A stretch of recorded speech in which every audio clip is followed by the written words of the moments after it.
his relationship with controversial Northwest businessman Brian Mokgotsi. ANC Secretary General Fikile Mbalula has meanwhile distanced the party from Mokgotsi, saying he is no longer a member of the organization. So Brian Mokgotsi, in a nutshell, is not a member of the ANC and will never take him to the DC for anything. He must account for whatever he's accused of with whoever in the ANC he is accused to have had dealings with. The former Umzimkhulu municipal manager linked to the murder of ANC councillor Sindiso Makaqha is expected to make his first appearance in the Pietermaritzburg High Court. Stanley Skosana faces a string of charges, including conspiracy to commit murder and defeating the ends of justice. Makaqha was ambushed and shot execution style near his home in Umzimkhulu in July 2017. He succumbed to his injuries 2 months later. Skosana was arrested in July and was denied bail by the Umzimkhulu Magistrates Court last month. Nhlanhla Mabaso reports. The alleged mastermind behind Sindiso Makaqha's killing, Stanley Skosana, will appear alongside his co-accused former police officer Sabelo Mieza and businessman Mbulelo Mpofana. The prosecution has already served an indictment on Skosana. Last month, the Umzimkhulu Magistrates Court denied him bail, saying he failed to argue his case. NPA spokesperson Natasha Ramkisunkara explains. In denying Skosana bail, the magistrate said that he had not proven exceptional circumstances that warrant his release out on bail. Further, she said that Skosana did not show that his release on bail was in the interest of justice. The Makaqha family says it hopes the High Court proceedings will finally bring them some closure. Nhlanhla Mabaso, Eyewitness News, Pietermaritzburg. In the Western Cape, alleged underworld gang boss Nafis Modak will be back in the High Court today. Modak, along with 14 others, face 122 charges for various crimes, including murder, extortion, money laundering and racketeering. The alleged gang boss is also facing charges related to the murder of top cop Charles Kinnear. Carlo Peterson reports. During previous appearances in this matter, Nafis Modak launched scathing attacks on former high-ranking police officers Jeremy Veery and the now deceased Andre Lincoln. Modak claimed Veery and Lincoln were in cahoots with his underworld rivals, the now deceased Mark Liffman and Jerome Donkey Boyson, to curtail his move to take over security at Cape Town's nightclubs. Modak told the court the police were paid to constantly harass him and his family and to raid his home to confiscate firearms being used by his security firm. Prosecutors will continue questioning Modak about the charges he faces when the trial resumes today. Carlo Peterson, Eyewitness News. And researchers at Stellenbosch University are investigating whether Rooibos extract could play a role in treating breast cancer, with early lab results showing promising signs. Initial tests suggest that Rooibos may slow the growth of estrogen-driven breast cancer cells. However, scientists caution that the research is still in its early stages. Senior biochemistry lecturer at the university, Dr. Nikki Freyhoch, says while the findings are encouraging, Rooibos is not a substitute for medical treatment. What this research is doing is testing its safety, specifically in women with estrogen-sensitive breast cancer. For now, Rooibos can be part of a healthy lifestyle, but it should not be seen as a replacement for medical treatment. She says preclinical studies are scheduled to begin next year. The plant material used to make extracts originates from the Cederberg area where Rooibos is indigenous. For everyday use, ordinary Rooibos in tea form are found on supermarket shelves, and it remains a healthy antioxidant-rich drink. Gold is trading at $3,928.81 an ounce. The rand is at 17.26 to the dollar, 23.20 to the pound, 20.22 to the euro. Brent crude oil is at $65.29 a barrel. And in the traffic, we've got delays on the R59 North between Swartkopies Road and Nelson Mandela Avenue. Please be on the lookout there. While traveling on the M1 South, traffic remains very slow between the Baklu Interchange and Corlett Drive. There's also queuing traffic in Kelvin along the N3 North between Marlborough Drive and the Baklu Interchange due to roadworks. A fine day in store for Gauteng with scattered afternoon showers and thunder showers expected. The temperatures will peak at highs between 29 and 30 degrees. The top story in EWM this hour: embattled Police Minister Sinzo Mchunu says he's ready to respond to allegations of political interference in the police service, but he's still in the dark about when he will be called to testify at the Madlanga Commission. EWN, in touch, in tune and independent. For the latest, visit ewn.co.za or download the EWN app. You're with Clement Manyathela On 702. Let's Walk the Talk, streaming on the Prime Media Plus app, DSTV channel 856. 92.7 and 106 FM.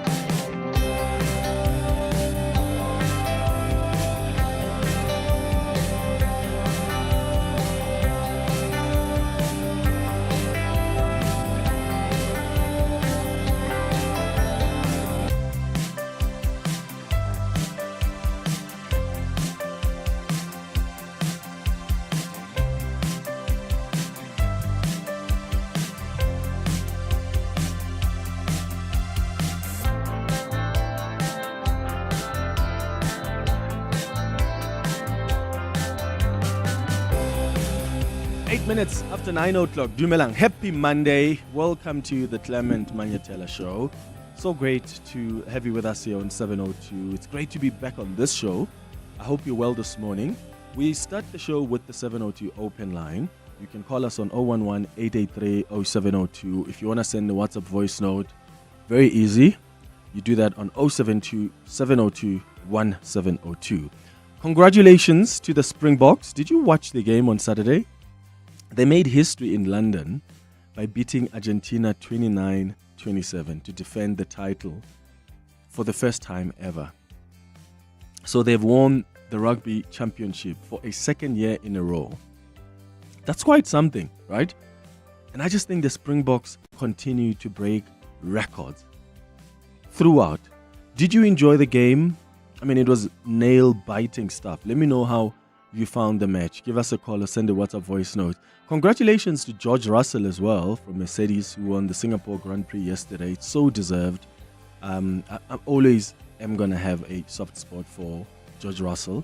But McLaren retains the Constructors' Championship for a second year now in a row. So congratulations to them as well. Did you watch the Singapore Grand Prix? How was it for you? I also want to know from you, what are you looking for in a mayor? We have a new party now called Unite for Change, a party that brings together Songezo Zibi's Rise Mzansi, Patricia DeLille's Good Party, and Musi Maimani's Bossa. We've spoken to Songezo Zibi about this before on the show, what the idea is behind the parties coming together. And I remember at the time he said they were still engaging other political organizations. I know Action SA said, no, we don't want to be part of that, which I get, right? Because Action SA actually did well during the local government elections. Do they need to be part of some kind of a pact of parties? Maybe not. In fact, if anything, these parties would benefit probably more from Action SA given the groundwork that is already done. Because they, as Action SA, have contested elections very well the first time that they did. So Action SA said, we're not going to be part of this thing. So now Songezo Zibi and Patricia DeLille and Musi Maimani have decided it's just going to be their parties. Clearly, the conversations with other parties didn't go as planned, because the idea, from what I got from Songezo Zibi when he came on the show, was that they were speaking to other political organizations as well. Anyway, Unite for Change has to figure out who will be its mayoral candidate for Johannesburg and, of course, the other metros. And I am just glad that Helen Zille or the DA decided that they are going to get Helen Zille to run for Joburg for mayor for mayoral candidate in Johannesburg. I'm glad for selfish reasons, because as a Johannesburg resident, I think that political parties are actually going to take us more seriously, if you get what I mean. I think with Helen Zille putting her feet forward for a position of mayor is somehow forcing all these other organizations to think twice about which mayors they are going to, or candidates they're going to put up to go head to head with Helen Zille, because they understand how strong of a politician that she is. So now the ANC can't just willy-nilly put in anybody there, because, but it's the branches that want that person, or that person is the chairperson of the ANC caucus, or he's the chairperson of the ANC region there in Johannesburg. That's not going to fly. The African National Congress has to put up someone they know can at least put up a fight against Helen Zille. Action SA has to equally do the same thing. I mean, Action SA has decided, Herman Mashaba, I think, has already indicated that if Action SA doesn't find someone strong enough, Herman Mashaba is going to take up the job. That's because they understand that they're going against someone who is going to get some kind of support, whether you hate her or not, which is what we spoke about before on the show. When you vote for someone in local government, do you care much about their ideological position? Do you care a lot about the party they come from and what their national politics are? Or do you actually care about whether or not they want to come and do the job? And what I picked up from a lot of you that called in was that at national level, you may very well vote for parties that you ideologically, agree with, but at local government, you just want someone who's going to get the work done. So in that case, then, these parties are thinking very hard about who they put forward. Aren't you glad that that is what's happening right now in Johannesburg? I think we're going to be spoiled for choice, and I think that works for me and you as the citizens of the city. What do you think about that? And what do you think about this Unite for Change organization that's going to contest the local government elections, an amalgamation of these three parties that are led by Mmusi Maimane, Patricia de Lille, and Songezo Zibi? Is it something that's attractive to you? So you can give us a call on 011-883-0702, send a WhatsApp on 072-702-1702. What we're going to do at 10 o'clock is discuss what's happening at the Social Development Department. As I've said to Bongani this morning, we need to stay on the story until there's some accountability. I want to know why the Social Development Department appointed a 22-year-old relative of the minister's advisor to be the minister's chief of staff without the qualifications and experience required for the job. So when we started talking about this and it was being reported in the media, the Social Development Department went and removed this 22-year-old lady from that position, quietly so, but they still don't want to do interviews. And I want to encourage you to keep making the noise around this until we see accountability, because unfortunately, my friends, that's what we have to do to push government to do the right thing. It's not enough to just remove someone. You, as the DG of the Social Development Department, you appointed this person even when you were warned by HR that this lady doesn't even have the required experience, doesn't even have the required qualifications, and yet you still appointed him. We need to ask the question, why did you do that? Now the Daily Maverick is reporting that the minister may be in an intimate relationship with her special advisor. And remember, this 22-year-old, we're told, looks at the special advisor and says, "Uncle," they are relatives. Of course, anybody can sleep with whoever they want to sleep with. The minute that influences the decisions of the department and there's preferential treatment and the law is being disregarded just because there's a romantic relationship that exists between a minister and a special advisor, that's supposed to worry us.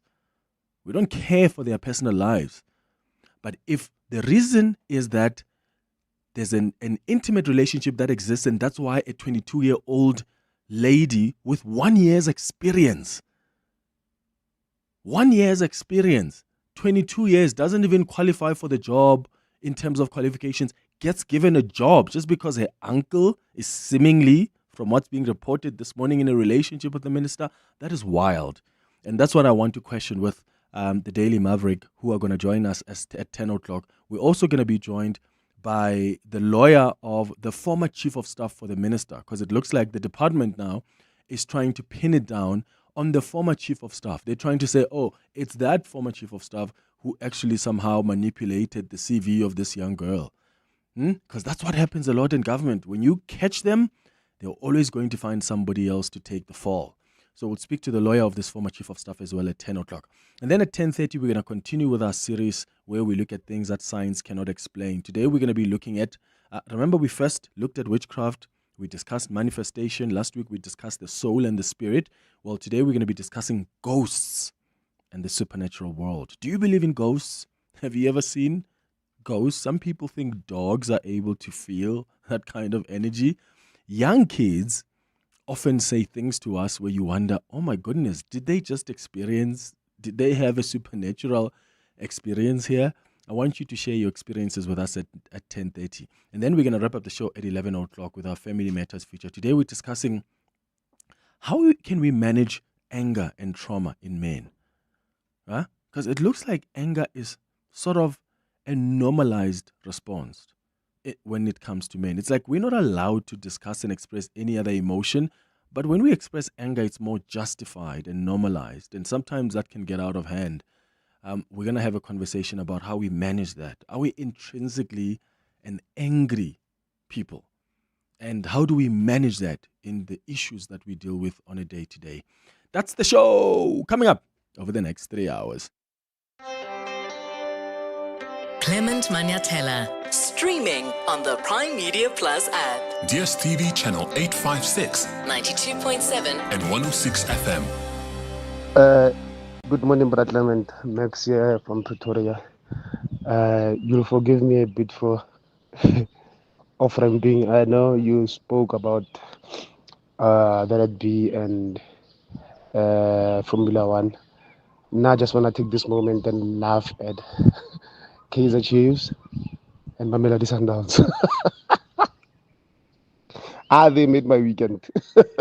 I said Bagania. I wonder. My weekend, they sealed it.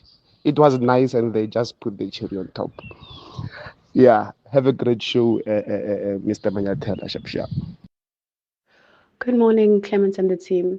You know, I think for this mayoral candidate's position and the excitement behind, Xolani being for Action SA is that I think what we really just want is, other than promises being told, we just actually want action, a proactive plan and implement it, and can we see it?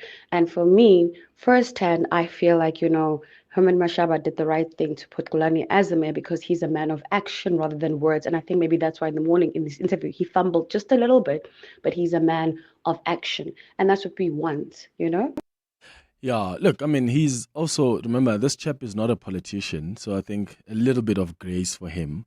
But I do wonder if, this is the right choice for Action SA. Because, I just feel like politics is a very tricky terrain, right? You can be as popular as you are, but that doesn't necessarily reflect or resolve or culminate in people voting for you on the ground. I don't know if that makes sense. So I can still appreciate what you do. I mean, let me use myself maybe as an example. You can appreciate how I do my work. You can enjoy the show and you can think, oh, I could be a great leader. And then somehow someone puts me up as a mayoral candidate. That doesn't necessarily mean that someone else who still appreciates my work is actually going to go vote for me to be a mayor or a councillor. I don't know, but I just think politics is more complicated than that. I mean, this chap, Xolani Khumalo, there are people clearly who appreciate his work. He's a crime fighter. He's an action man. He's got, what's that channel? Moja Love. Ne? Is he still there? He was on Moja Love. He was doing a show, I understand, that was going after the criminals. There are people that appreciated that. Absolutely people who have related with him at that level. But are these the same people that would actually go out and vote for him? I'm not sure. It's possible. It could be the case. I'm just not sure. Take a listen to what he said this morning when he was speaking to Bongani Bingwa, this chap, Xolani Khumalo, who's a Action SA's mayoral candidate for Ekurhuleni. What qualifies you uniquely to be able to take on this job? I'm a citizen that has experienced these things. I know what is needed, and I feel like the fact that the country has supported me in the work that I've been doing in my own capacity and in the capacity of Moja Love, it has shown that people do believe in me, and right. I am responsive. Okay. I respond to the needs of the people, and as I was running my foundation, people spoke to me directly. Mothers were crying and we were there to assist. So it touches me a lot because of I'm also from the same background. All right. I've walked the streets of Ekurhuleni. I grew up around that community, so I know exactly what it needs. So that's what he said this morning as he was speaking to Bongani Bingwa. How do you feel about him being put up by Action SA as a mayoral candidate? Maybe you live in and around Ekurhuleni. Is this the kind of action man you need? Let me know. And as I said, what do you look for in a mayor? Aren't you just excited that we are spoiled for choice? There's, especially in the city of Johannesburg, political parties are going to be scrambling to find. I mean, Action SA, there was a report in the Sunday Times that Lindiwe Mazibuko, who is a former member of the DA, former member of parliament, I think she was chief whip for the DA in parliament, there was a report yesterday that she requested Herman Mashaba to be Action SA's mayoral candidate so she can go head-to-head with Helen Zille. She has denied that she did so, but Herman Mashaba confirmed, I think, to the Sunday Times that Lindiwe Mazibuko did approach him and said, can I be the mayoral candidate? As I said, Lindiwe denies that. But I think for me, that still gives you a sense of the political parties are going to look for someone who can take on Helen Zille because they know that she's a beast in politics, so to speak. And I'm just glad that we're going to be spoiled for choice, that political parties are going to be forced to put people out there that are going to have the confidence of the public and not just someone because they're the regional chair or because they are popular within the organization. And that works for you and I, doesn't it? Your voice, your station, your open line. Walk the talk with Clement Manyathela on 702. Christos, you calling from Midrand. Good morning. Yo, Yazi Clement, good morning to you. And of course the listeners. Yazi Clement, governance in government is collapsing under this weak president. You can't tell me, Clement, that ethics, company protocols, or government protocols would condone this relationship between the two. And yet we have a leader who has been, it's clear to me that even the government director generals and chief of staff, ministers, have no respect for President Ramaphosa. That is why, Clement, we have to hold him accountable and we force him out of that office. That's what we're going to do on the 20th of October. But Ramaphosa, let me tell you, Clement, when a weak leader is like that, what do you think it does to a person on the ground? To an employee on the ground, he sees him weak. He cannot make decisions at that level. You know what a law employee says? Let me take my chances. Because I know he's weak. He doesn't know what to do anything. So the top-down approach is absent. They have no respect for me at cabinet level. Mkhulu would not have done the shenanigans. Usisi Stolashe would not do the shenanigans. Take your pick and other ministers. And in front of him, if they truly had respect for him. So they've lost respect for him. So let's do the country a favor, ladies and gentlemen. On the 20th of October, we are going to the union buildings. We might just ask him to step down because he has lost control, not only of the country in terms of decision making, but also of the fact that even the cabinet ministers that report to him, they look at him and they say he's useless. Let's do what we want. And Kustas, how does that help solve the bigger crisis, which is the rot in government? Because you know that the problem is, I mean, you can criticize each president of the African National Congress, but the problem has also been the institution they come from, right? The African National Congress itself has created a culture that has allowed its presidents to be at the helm, one, maybe do things that you may argue they don't express or demonstrate leadership in the way that they should. But I don't think that actually solves the problem. I mean, during Mandela's time, Mandela was the most revered leader in the world as soon as he came out of jail and we had our first democratic elections. And yet, even in his own government, during that time, there were ministers who were doing as they please. Still, there was corruption. Still, there was irregularity. So going up and saying the president somehow must account for every single thing, even ministers who are adult and can see what they're doing is wrong. How does that help solve and resolve the system? Now, Clement, we are at such an opportune moment right now. ANC has no majority in parliament. So we force Ramaphosa to step down. Guess what we do? DA and all other parties will no longer be forced to accept Paul Mashatile. That's the change in the system. That's the change in the culture. So it means then that they will have to appoint a leader. Okay, in this case, we want a consensus leader. That does not necessarily have to come to the ANC if they don't have the numbers. So ANC cannot force Parliament to elect Paul Mashatile. So we're at a strategic position that says, if you remove Ramaphosa, what are the options? The options are a consensus leader that does not have to come to a party, Clement, as you put it, that has a culture of corruption, is actually the right person. That culture, that party with the culture of corruption does not have a say anymore. It doesn't have a majority anymore, so they cannot force it on Parliament. Neither can they force it on people of South Africa. Okay, Kustos in Midrand, thank you for your thoughts. Let's hear what the other listeners think. And I wonder what specifically you make of Kustos saying that the president has to be held accountable, that the reason we see what we're seeing, even the behavior of these ministers, is because of just the lack of leadership. I don't know. I think it's too simplistic. You can get rid of Ramaphosa now. Go get Imtiaz Suleiman to come and be the leader of government because you think, oh, we need someone who's got the consensus of all the political parties. The rot is still going to continue because the system is the same.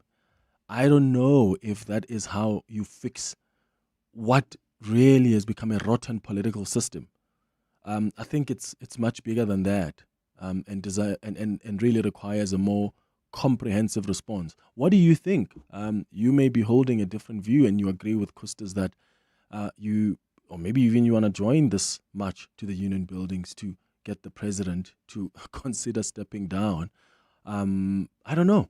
I just think the problem is much deeper than that. That's why even when you had the quote-unquote great leader in Nelson Mandela, why did you still have leaders that behaved in the manner that they did? Because sometimes you can have the strongest leader ever in that position of power. That doesn't change the corrupt system at the bottom. But where I agree with Kustas is that you do need a leader that is going to take action. I mean, do you think President Cyril Ramaphosa has picked up a call and said to Sisito Lashe, hey, what's going on? What is this that I'm seeing in the papers? That there's a 22-year-old lady who doesn't have experience and qualifications for the job, and you've just given her a job where she gets paid 1.4 million rand. Huh? When there are so many people out there that could very well qualify for that job and do an incredible job. And not only that, but this person got the job seemingly because the uncle is an advisor of the minister. Now we're learning today from Daily Maverick that this advisor of the minister may be romantically involved with the minister. Do you think the president has picked up the call and said to Sisito Lashe, what is going on? I would be surprised. Because it's almost like you have to put pressure on him to act. And that's where I agree with Kustas. It's almost like sometimes he's sleeping. Or maybe he's nonchalant. But as a leader, when these things happen and you claim to be the ethical leader that you are, these are the things that must move you. But do they move him? Oh, once again, we have to put so much pressure until he has no choice but to do something about it. That is really disappointing. It's 9:31. Let's get the latest in Eyewitness News headlines. When we come back, more of your calls and WhatsApp. Sviso, hi. Thanks, Clements. Good morning. Tshwane traffic authorities are warning of major road closures in the capital CBD this morning due to a march. Members of the Social of Africa are marching to the Home Affairs Department offices to demand the unblocking of citizens' ID documents that have allegedly been blocked without a valid reason. Road users have been urged to use alternative routes. KwaZulu-Natal Provincial Police Commissioner Nhlanhla Mkhwanazi will meet with the evidence leader of Parliament's ad hoc committee investigating police corruption today for a final consultation before he gives testimony tomorrow. Mkhwanazi will give evidence to the ad hoc committee inquiry for 2 days, but will also receive final briefing with evidence leader Advocate Norman Aronser before he faces members of the committee. And Egypt's Abdel Fattah al-Sisi has praised Donald Trump's Gaza plan ahead of indirect Hamas-Israel peace talks. Delegations from Hamas, Israel and the US are due to convene in Egypt for talks, with Trump urging negotiators to move fast to end the nearly 2-year war in Gaza. And those are the headlines. This EWN and more at 10 or as it happens. EWN Traffic. This EWN Traffic is brought to you by cars.co.za. Let's find what moves you. Amo, how are we looking on the roads? Well, as you heard on Eyewitness News, we do have a march taking place in the city of Tshwane towards the Department of Home Affairs building. As a result, do avoid Struben Valley Street, Kgosimampuru, as well as Sophie de Bruyn. If you are traveling along the area, please try to use Pretoria Street as well as Eskom Pahlele Drive as your alternative routes this morning. In the south of Joburg, Mayoral, we've got bumper-to-bumper delays on the R59 North. This is between Swartkoppies Road and Nelson Mandela Avenue. There's also queuing traffic on the N3 North between Marlborough Drive and the Baku Interchange, while on the M1 South, delays between Greyston Drive and Corlett Drive. Please be on the lookout there and continue driving with care. More updates coming up at the top of the hour. Stay tuned. There's more EWN on air, online, and on the EWN app. 8 out of 10 radio listeners suffer from CAR, or car advertising on repeat. Symptoms include fatigue, anxiety, and confusion. With so many car ads coming at you on your daily commute, buying or selling a car can feel overwhelming. But there is a cure. Cars.co.za. Whatever car you want to buy or sell, cut through the and just go to Cars.co.za and let's find what moves you. Cars.co.za. Medical care, like music, needs continuity, a steady rhythm and pattern. Patients attended to on time, medication taken as prescribed. Cut the rhythm and it falls apart. Right now, global funding cuts are restricting access to healthcare. With your support, Doctors Without Borders can continue to provide medical care to communities worldwide. Because medicine, like music, only works when uninterrupted. Doctors Without Borders, we go there. When I say insurance, you say pineapple. Insurance. Pineapple. Insurance. Pineapple. Insurance. Pineapple. Pineapple FSP 48650 is underwritten by Omart Insure Limited, a licensed non-life insurer and authorized FSP. Running a business is tough. You need tools that just work. That's why more South African businesses are switching to Mac. At iStore, we make it easy with 4,000 rands in added value when you switch. That's 3 years extended warranty and remote tech support, leaving you to focus on everything else. Switch to Mac with iStore, your expert partner. T's and C's apply. Mac at iStore. Run smooth as business should. Looking for real ways to live greener? Then don't miss Green Tip of the Week, your weekly dose of sustainable inspiration from eco-entrepreneurs to climate champions. We sit down with the people making real change. Catch Green Tip of the Week every Tuesday on Afternoon Drive with John Pellman, 3 to 6 p.m. only on 702. Proudly brought to you by Volvo. It's safe to be brave with Volvo. Your voice, your station, your open line. Walk the talk with Clement Manyathela on 702. 25 minutes before 10 o'clock. This is the 702 open line. We're taking your calls on 011-883-0702. Your WhatsApps on 072-702-1702. Morning 702, morning Clement. I think when it comes to the issue of those one, Patricia Delil, Musima Money and Songeso, I think it's another Tebula Inyanga that's gonna fail as usual. I think they should just go back to the drawing board, do as action as they did and start their work from the ground and then go up. Other than that, they are not going to win. And that's Pretoria. Hi, Clement. Look, I can't agree more with you. I'm also a resident in Joburg, and you're quite right. For too long, the parties that have run the city, they've taken us for granted. They use that position, obviously, to settle scores, and to fulfill their political or politicking and all of that. So it's a high time that we get somebody, strong candidate like Helen, and somebody also who will do the job. To be honest, at this stage, I don't really care who runs the city, whether the color of the person, whatever the party.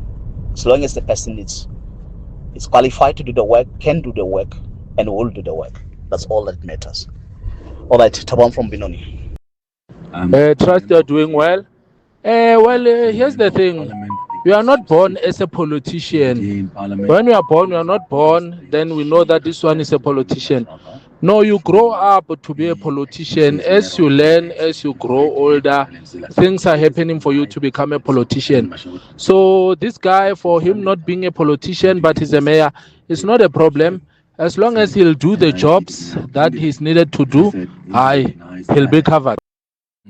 Look, and of course, people, as you say, grow in politics, but also the impression that I often get when we have these conversations is that you are also disappointed in the politicians. Many of you are disappointed in the politicians. So maybe you want to give other people a chance, people that have not gotten into this through your normal ways. Remember Herman Mashaba? When they had to go get him as a businessman. Helen Zille went out, poached him and Mashaba and said, I need you to come help run Johannesburg.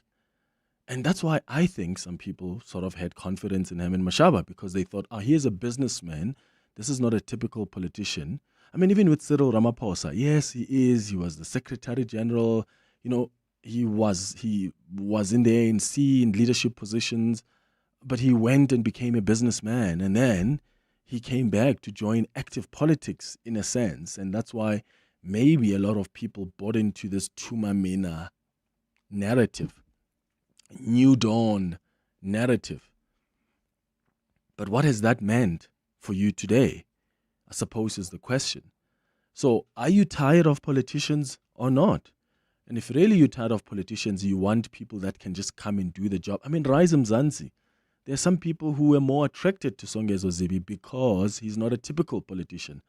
They felt like he's the man who's just going to come and do the job. The reason people who don't even agree with Helen Zille ideologically are saying, I want to give her a chance, is because people just want action. People just want leaders that are going to do their job. That's not too much to ask, is it? 20 minutes now before 10 o'clock. Your voice. Your station. Your open line. Walk the talk with Clement Manyathela on 702. Let's go back to your calls on 011-883-0702. Harry in Secunda, what are your thoughts? Good morning. Good morning, Clement. How are you? Good. Go ahead. Good, man. When it comes to Kolani, Kolani, I think, is the right man for that job.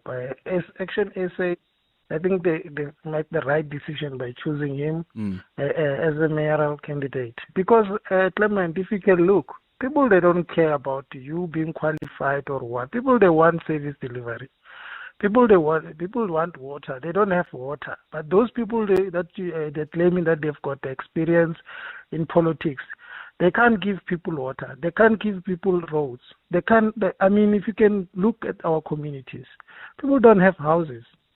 And crime is very high in our community. So being a mayor with experience or without experience, what is very much important is service delivery. Are you going to deliver to the people?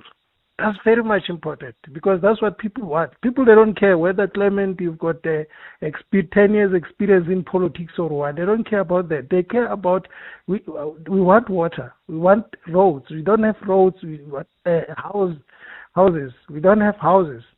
Whether you've got experience, you don't have experience in politics, that's another thing in the chambers. But people want the service delivery. As long as you can deliver As long as you can deliver, that's what very much important. Yeah, that's what matters most, right? You're right. Alex in Randburg, what do you think? No, listen, it's very simple. Johannesburg has got a serious damn problem. And one of the important things to start off is almost to create like one thing about Paul Kagame, you start off by cleaning up. Joburg needs a hands-on guy. You can't sit in the damn office. When you say, pick it up, you go and see the streets. You walk. You go and see what value is being put there. Have the people cleaned. That's what Johannesburg, the water is not working. You don't talk from the phone. You go to the plant and find out what the hell is happening. That's what we need. We need a hands-on guy. You see, people, we need enforcement, city council enforcement. You throw a piece of paper there, you break that, you get a little bit of a fine. You need practical people. You see a traffic officer passing, a bloody robot that's listening. He passes by, you can see he's got his badge. It needs a traffic, the commander of traffic force to say, listen, we don't have electricity. Let's get the guys in there. It's simple. Planning is important. You plan. We're putting useless people there. And I'll tell you what, you'll get useless delivery. It's as simple as that. If there's one way we're going to have to do it, is that we're going to go back, do the basics. You need somebody that's meticulous. Yeah, you can't leave it for tomorrow. You need a hands-on guy here. Right now, yeah. Alex in Randburg, got you. Maybe we are entering a transition in our politics, where we want, or as citizens, we are more confident in people that are outside these political circles. Yeah? I wonder if Lindiwe Mazibuko, for instance, is going to have a conversation with this Unite for Change organization. Because now, as I said, there's pressure from the different political parties to put up credible candidates that can take on Helen Zille. Otherwise, it's going to be a walk in the park for the Democratic Alliance in Johannesburg, given how tired people are of just the failure to get this city to order. So, are we entering a situation in our politics where we don't really care much about the popular candidates in the political parties? We care about who do the citizens have confidence in. And this Xolani chap has gotten some confidence from the people who watch him on his show. They see what he does, where he fights crimes, where he goes after these, drug lords, works with the police. What is going to happen?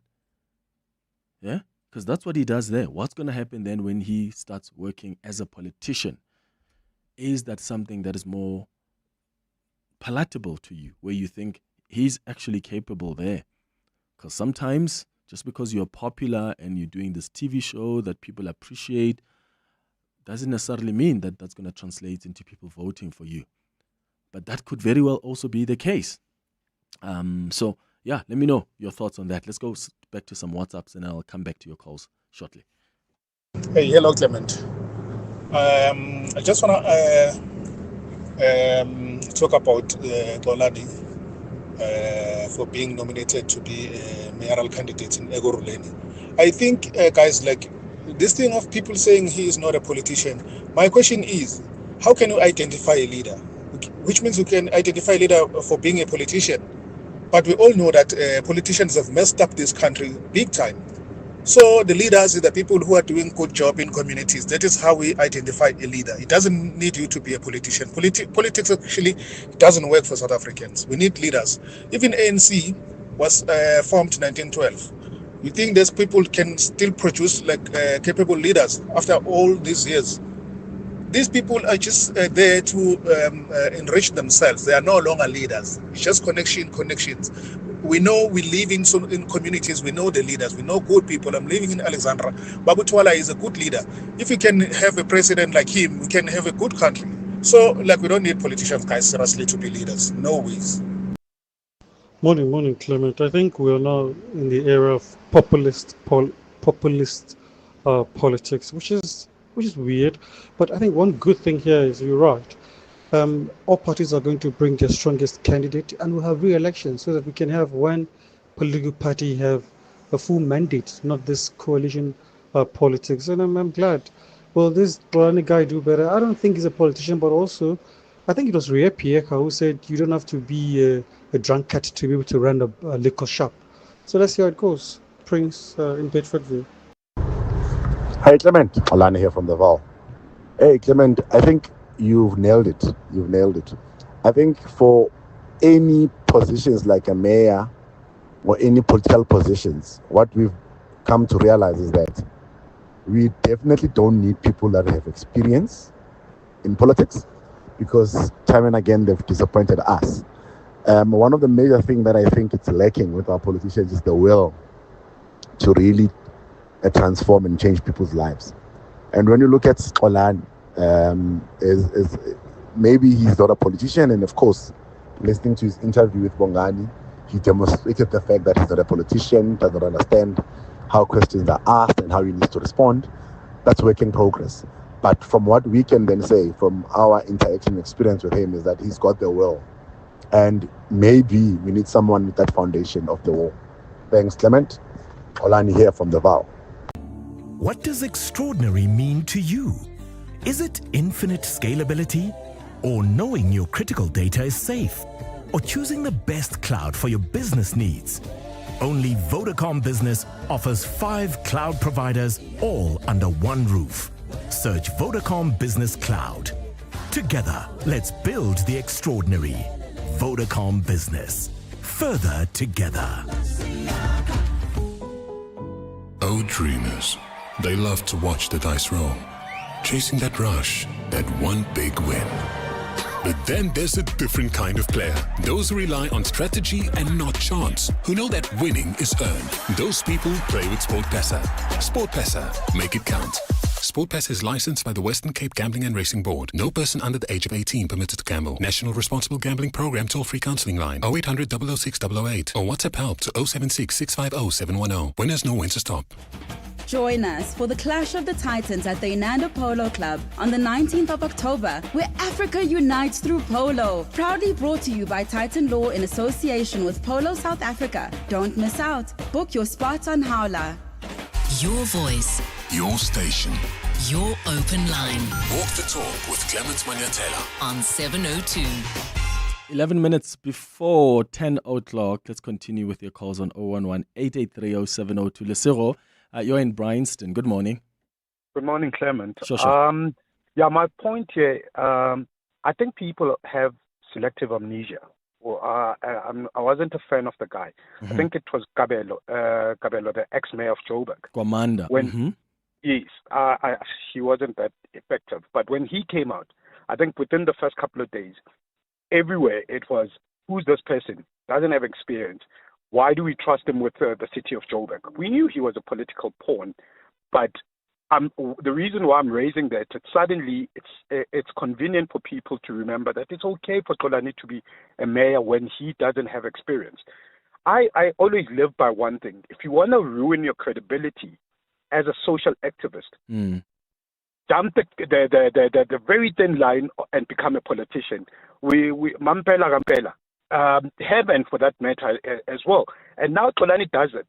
It doesn't mean that when you're good at arresting people for drugs, you're actually going to understand how to run a city that is very intricate like Joburg. We need technocrats. We need technocrats that will be able to go and implement the law and make sure that the city runs. Just because you've been able to arrest drug dealers doesn't mean that you'll be able to understand other levers of government in terms of how they work and how to deliver to the people of Joburg. And you can hear the person in my voice. It's very critical that we get the right person. I don't think any political party is bringing that to the table. Let's not forget that the DA also did run the city of Joburg. How did that turn out? We're now bringing Auntie Ellen to come try and rescue us. It's 2025. No, man. We need politicians that can think out of the box. We need politicians and technocrats that will be able to that understand everything from finances across to the board. Because that's another thing. People get hoodwinked because they don't understand the numbers. Yeah. If you're a member of a small town, that's a ceremonial position. That is fine. But we are talking about one of the biggest cities in Africa. Yeah, but the technocrats are there, right, Lesego? Because remember, mayors are there to provide political oversight, but they play a critical role because they are really the number one citizen. They are the people that lead those technocrats. So you need technocrats to also have someone in leadership who's got a vision, someone who also is able to learn if they don't understand yet the dynamics of the city. And I think, Lesotho, for me, the issue here is South Africans seemingly are getting tired of the politicians. I mean, I take calls on a daily from people who are exhausted of politicians. And they want something different. They just want people who can do the job. And that's why now you've got the DA now experimenting and thinking, all right, let's bring in maybe Helen Ziller, or now you've got other political parties like Action SA who are saying, okay, let's bring in someone who's not really a politician, because South Africans are just tired of giving opportunities to these candidates from political parties who seemingly just are out of depth. And they just are in it for the politics and for political expediency. Yeah, you just said something very important. The political parties are now experimenting. Guess what? It's still the same political party, so we're not changing anything. We're changing the face that's going to be a mouthpiece for the same political party, and that's where the problem lies. It's not going to change. The ideology remains. It's just going to be the same. We need people. We need people that think differently. We need political parties that think differently. And I'm sorry to say, we're going into another year of elections where we do not have that. Yeah. Who would be that one person for you? Sorry, Lesotho, before I let you go. So who would be the person for you that you think would be capable to even be a mayoral candidate for any of the metros, for instance? My friend, I'm scared to say I don't even have one of those, and I stay very close to these people to find out and to see. But right now, there's no one. None of them. None of them. Yeah, it's gonna be tough, Lesotho, because there's got to be somebody though that you think is a better devil, so to speak. Mlimandlela Mdamase, you're calling us from Johannesburg. Good morning. Morning, Clement, and good morning to your listeners. Clement, I want to agree with your previous caller. That's something, this issue of people, there's nothing you need more to run a city like Johannesburg than the right person with the right heart and focused on the right things. And one of my biggest concerns, and having worked in the city with over 4 mayors, is that we always tend to focus on the aesthetic. Is it Helen? Is she 74? Is he Mashaba? Does he have business experience? And we never focus on the life-saving interventions that we need for the city. Who runs the finances of the city? The city doesn't have a city manager. It's 9 months now. How do you expect a company to perform without a CEO who should be playing a role in overseeing that the various elements of the city function? So for me, the mayor is really just an aesthetic. We really, at some point, even as citizens, need to dig deeper, even as media, to say, who are the various people running the city? Who runs city power? Who runs Joburg Water? Who runs the city as a city manager or the group CFO? Because when you get to that granular level, then you'll understand who's the person responsible for making sure that when there's a best pipe, there's a deployment of resources efficiently, on time, with the right tools and with the right quality of work that can be done.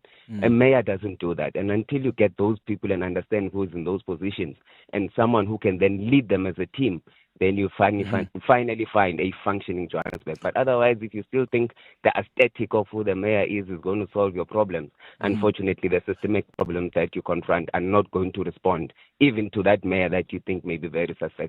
But you still need a mayor, though, that some people have a level of respect for, isn't it, Mlimandlela, who are still going to be put under pressure to deliver? Because, I mean, Kabelo Kwamanda, when he was in that position, do you think a mayor, I don't know, some CEOs of City Power and all these other entities are shivering because they're scared that, if we don't fix these infrastructure issues, the mayor is going to come hard on us? I wonder if that becomes a case. So I think leadership is still important. You still need someone that, when we have a boss here at Prime Media who expects the best from us, I'm always going to think about, when I prepare for my show, when I'm curating the show, I think about how do we best do well so that also the bosses are happy because they've got expectations of us. And I fully agree with you, Clement, but the boss is only as good as the team around them. So once you do not fix the team that even surrounds the boss, you weaken the boss itself. So you need to go first and analyze what is this level and layer of leadership that leads your city and whether or not it's fit for purpose in taking you to where you want to go. Yeah, true. Mlimandlela Mdamase in Johannesburg, thank you for your call. Tabang, you are calling us from Bramfontein. Hi. Clement, with this Action SA fielding Xolani Khumalo as a mayoral candidate, it just goes to show, just because the guy is popular, it just goes to show that there are many people here in our country who have lost such hope in getting a leader, to an extent that they will believe that a vigilante will deliver solutions, will be a solution to our problems. I mean, if this guy is willing to murder people, he has shown it himself in the last episode. That's why he was fired. And by the way, the charges against him, he hasn't been acquitted. They've been provisionally withdrawn. The guy's a vigilante. He's willing to murder people because they are suspected of being criminals, right? Let's just say he will win. He wins. Can you imagine what will happen if he's got power and his subordinates do not comply, are not doing things right? I mean, what are you suggesting, Taba? This is not the type of leader that we want. Okay, yeah. We do not want a Mussolini in our country or a Stalin. No, This is not the type of person that we want, and it shows that the Action SA has become a populist party. They're not in touch. We want someone when I Clement, who will do the same thing, the same job that was done by let's say Helen Zille, because she's won an award. She's won an award out of more than 200 mayors out of the whole world. Yeah, and of course, I mean, an award doesn't necessarily prove that. Not to take away from Helen Zille's achievements, whatever you want to call them. But yeah, Thabang raises the issue of the rule of law, because remember, this guy was doing a show on Mojo where they've got a private security that goes to, so you can tip them and say there's a drug lord who lives there. They come in there. Sometimes they're with the police. There are instances where I think some people have been concerned that they go there without the police and then they start assaulting these drug lords until they confess that they are drug lords. The recent case, the reason his show was actually stopped was that one of the people died in the process of being quote-unquote assaulted. And that's why he ended up in court, because the security that was there when they were recording the show, apparently they really beat up the person because they wanted the person to confess on air, because that's how the content is generated, right? We walk into this house and then a person must finally confess. Then, hey, we are the heroes. And Thabang is asking, what does that say about the rule of law? And doesn't that question, because we've questioned this on the show before, we've spoken about it. What does that say then about Action SA? Are they populist like that? Or have they tried to even clarify with this chap and say, but the show you do, do you guys follow the law? But then people who love the show will tell you the law has failed us. That's why we needed someone like this who's just going to come and just take charge, because the police have failed to do their job. 702. Serving the 702 family in 702 land, including those of you in Kempton Park. Kempton Park was established in 1903 when Carl Friedrich Wolff subdivided a portion of his Zierfontein farm into residential stands and named it after the German town of his birth. Apart from suburbs, Kempton Park is also the home of many chemical and manufacturing industries, the Calvin Power Station, and OR Tambo International, Africa's busiest airport. 702. Let's walk the talk across 702 land, including Kempton Park. Why settle for high premiums when you could get a 20% discount on your business insurance? Well, switch to Outsurance Business Insurance and you could get a massive 20% discount on your premium for butcheries, convenience stores, restaurants, pharmacies, and other industries. Outsurance Business Insurance are trusted experts in insuring your business. And you can get a quick and easy quote right now to switch and save. Call 08600 60,000 or visit outsurance.co.za. Licensed insurance FSP. T's and C's and information online. Your office is more than just a place to work. It's a reflection of your success. At Desk and Chair, we help you elevate your workspace with locally manufactured desks and a wide range of chairs to suit your style and budget. Our expert consultants are with you every step of the way, from planning to delivery and assembly. Visit our showroom in Midrand or shop online at deskandchair.co.za. Desk and Chair. Think, feel, work better.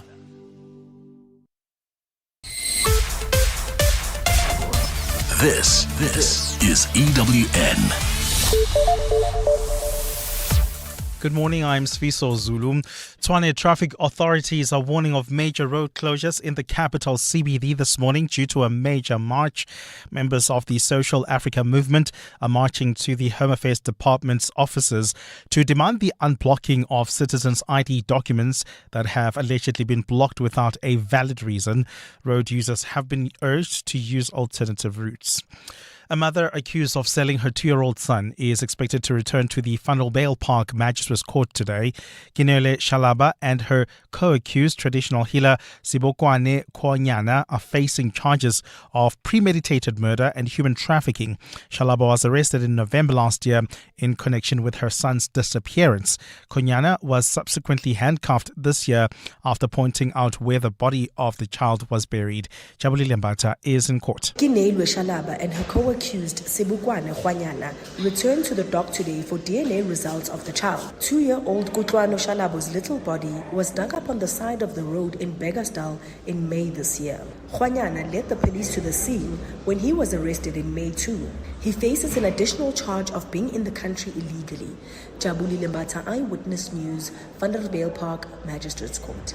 KwaZulu-Natal Provincial Police Commissioner Nhlanhla Mkhwanazi will meet with the evidence leader of Parliament's ad hoc committee investigating police corruption today for a final consultation before he gives testimony tomorrow.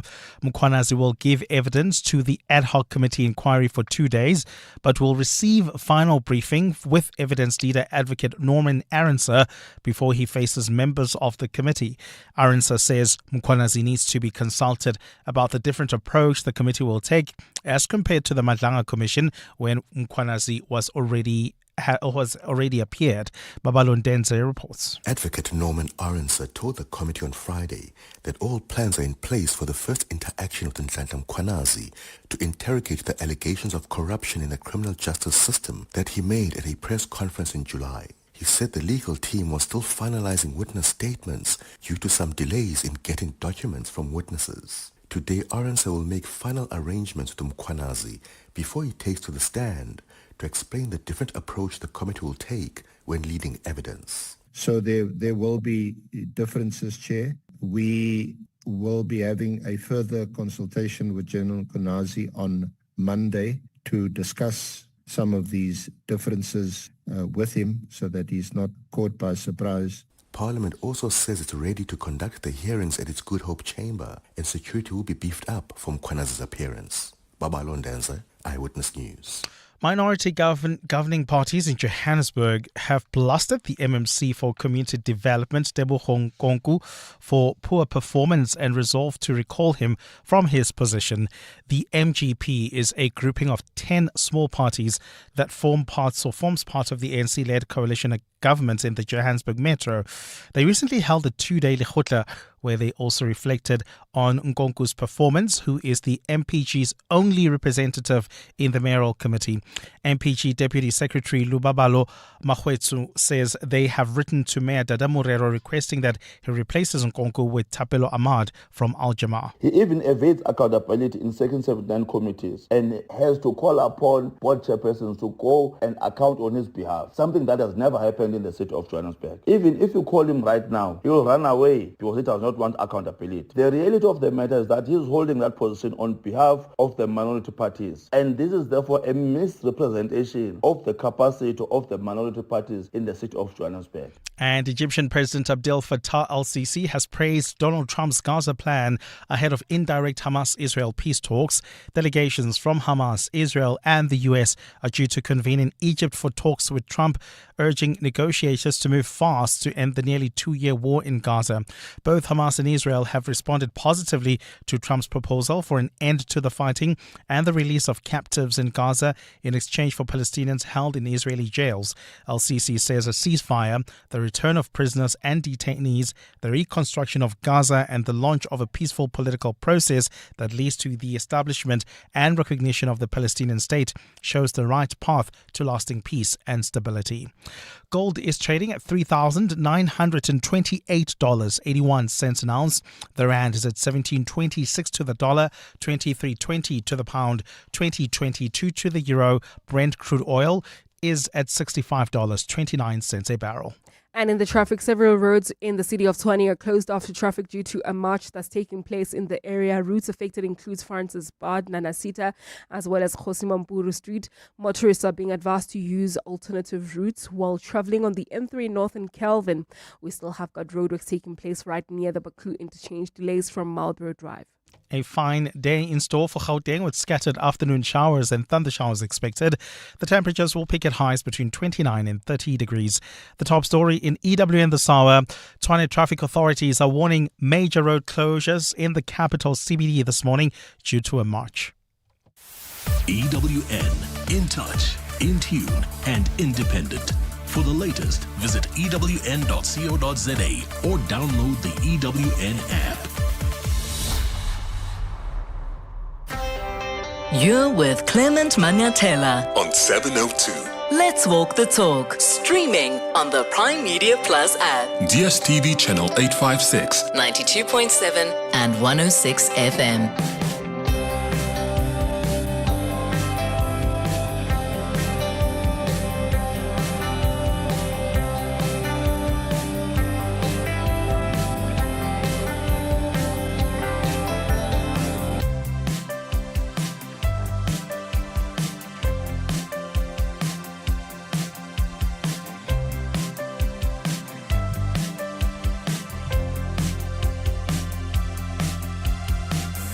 8 minutes after 10 o'clock. Dumelang, welcome to the second hour of the Clement Manyathela Show. Thank you for staying with us here on 702. Remember, at 10:30, we're going to continue with the series that we started a couple of weeks ago.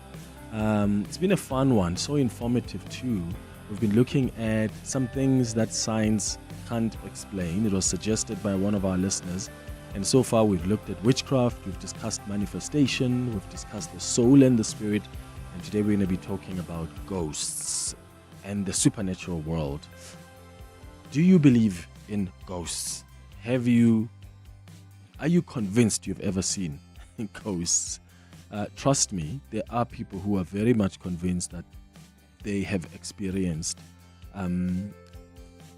some ghosts of sort or some ghosts energy. I mean, often you hear stories from the young ones, right? The little kids who come to you and say, hey, this is what I've just experienced, or this is what I saw. I've had some really intriguing stories that make it difficult to really ignore that other people have these supernatural experiences. And I want to know from you at 10:30 when we start this series, what your experiences or your children's or even your loved ones' experiences have been. So please get those thoughts ready for us when we begin the series at 10:30.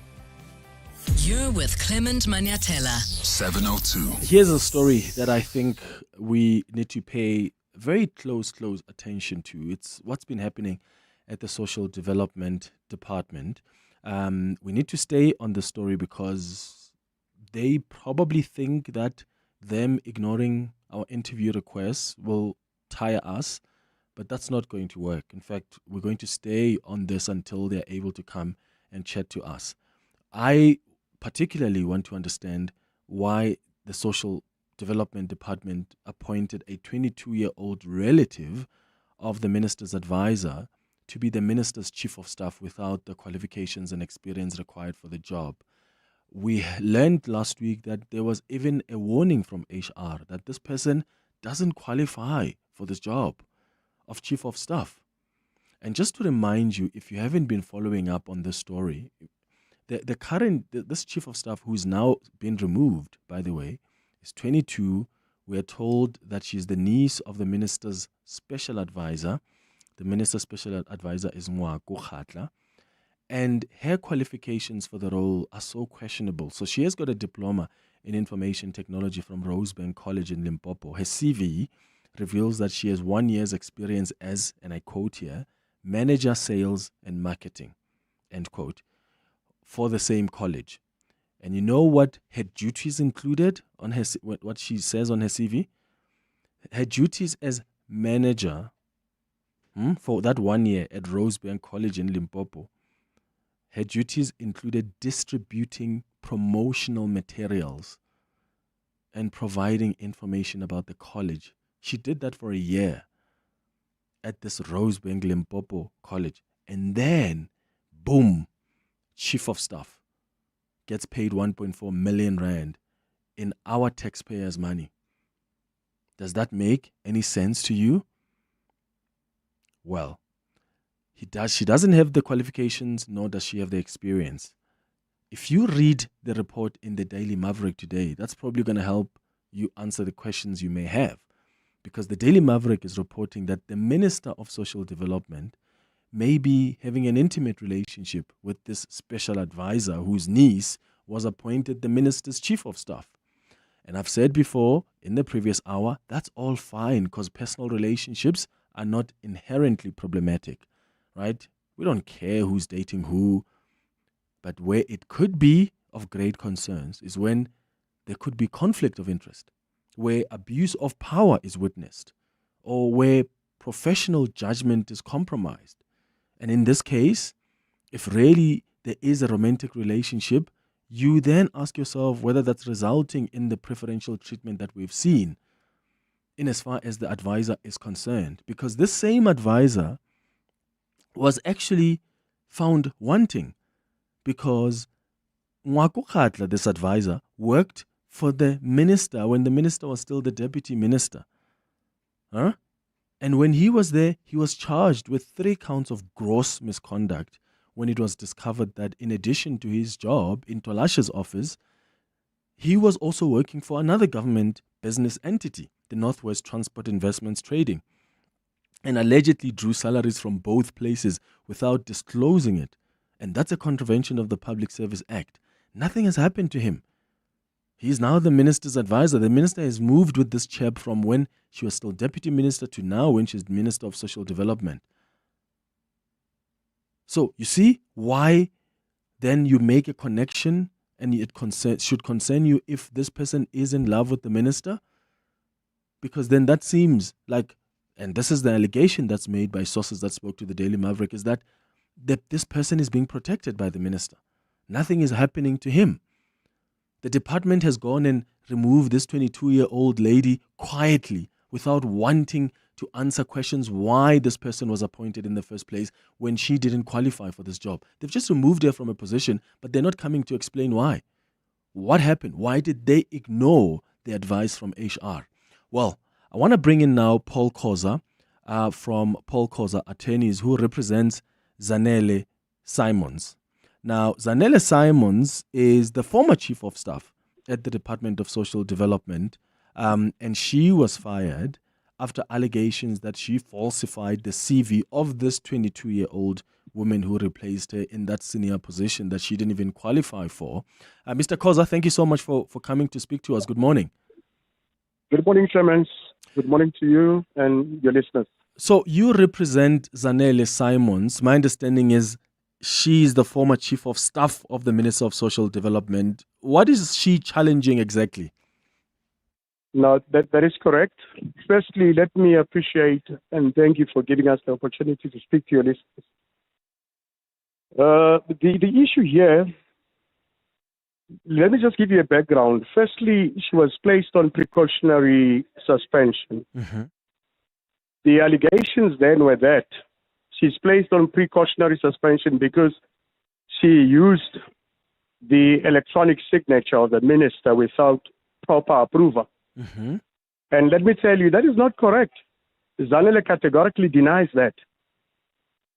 Thereafter, in the midst of that, she now, on the 3rd of October 2025, she receives a termination letter that terminates a contract of employment.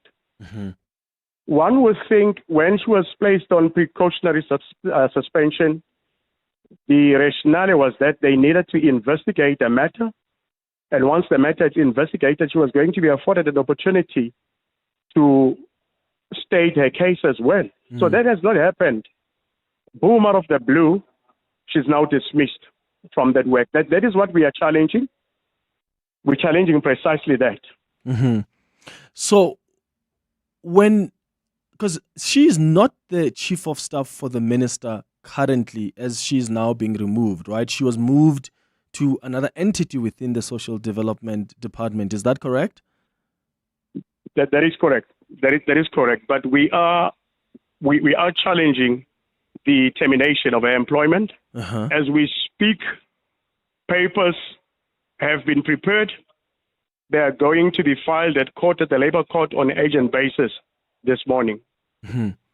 Did she play any role in the appointment of this 22-year-old who would then replace her as the chief of staff in the minister's office?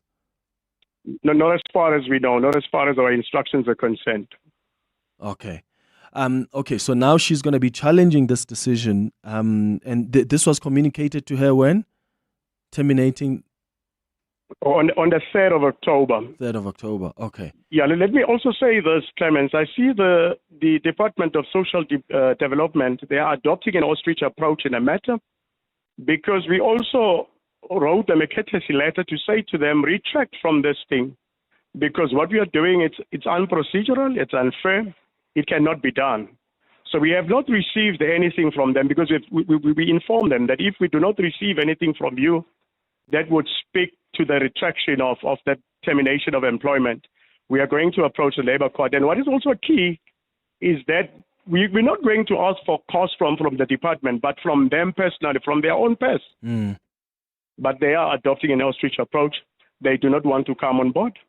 So that's the reason we find ourselves in the labor court this morning. Okay, and the charges that she's facing now, are they related to, so when you say when they put her on precautionary suspension because she had used the minister's electronic signature, that's the allegation. Allegedly. Yes, that's the allegation.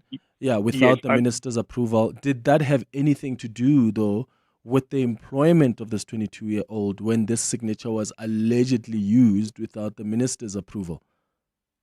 I would not want to speculate. That's the terrain I would not want to traverse on, but rather let me just focus on the unfair procedure which was meted out to Zanele Simons in this regard. Okay, so you're not able to say to us that when they say she used, allegedly, the electronic signature of the minister, what she had used that for as per the charge sheet?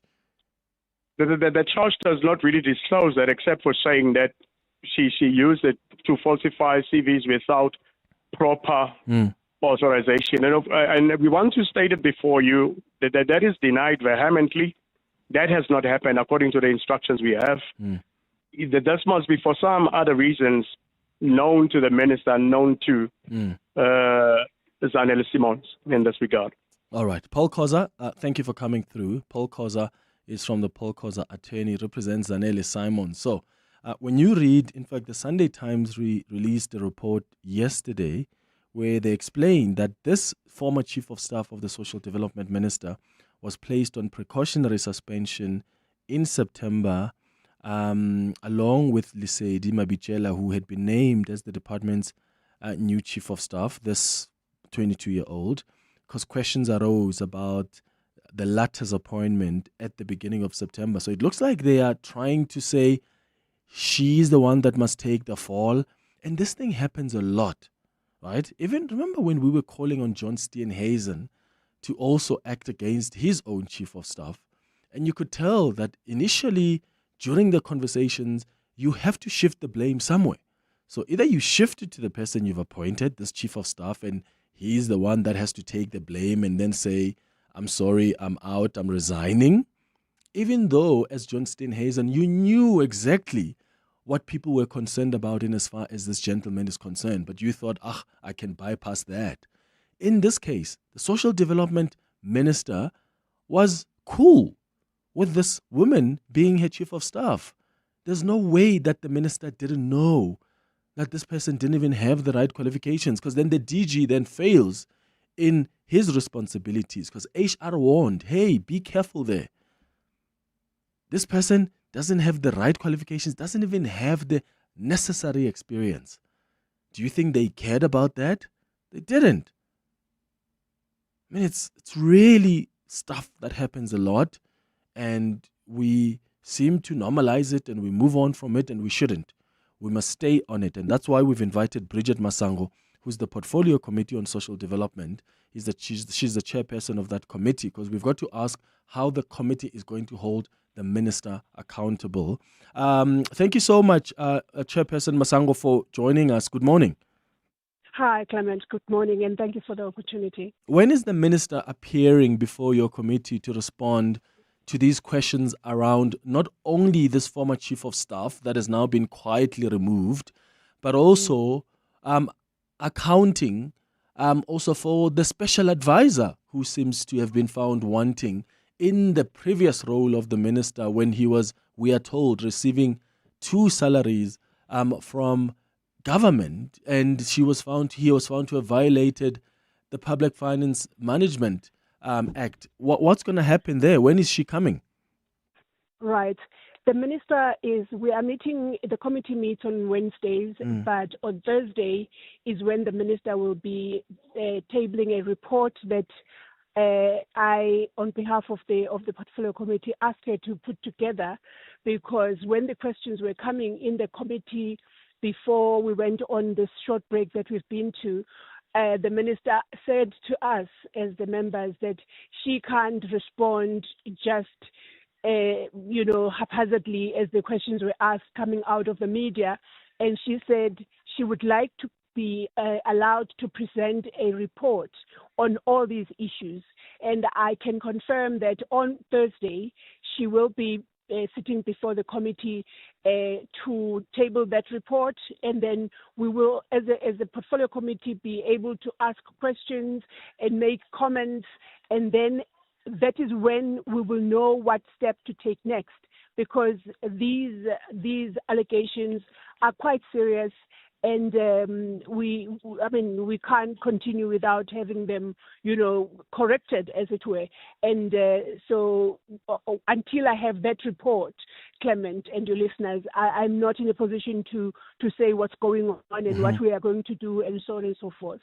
How concerned are you, though, as the committee? And by the way, the special advisor was in contravention of the Public Service Act, not the Public Service Management Act. But as a committee, how concerned are you about these reports? Because first it began with the 22-year-old who's not qualified. Yeah. They've now quietly removed her, so she's no longer the chief of staff, because they've realized the media, the public now knows about it.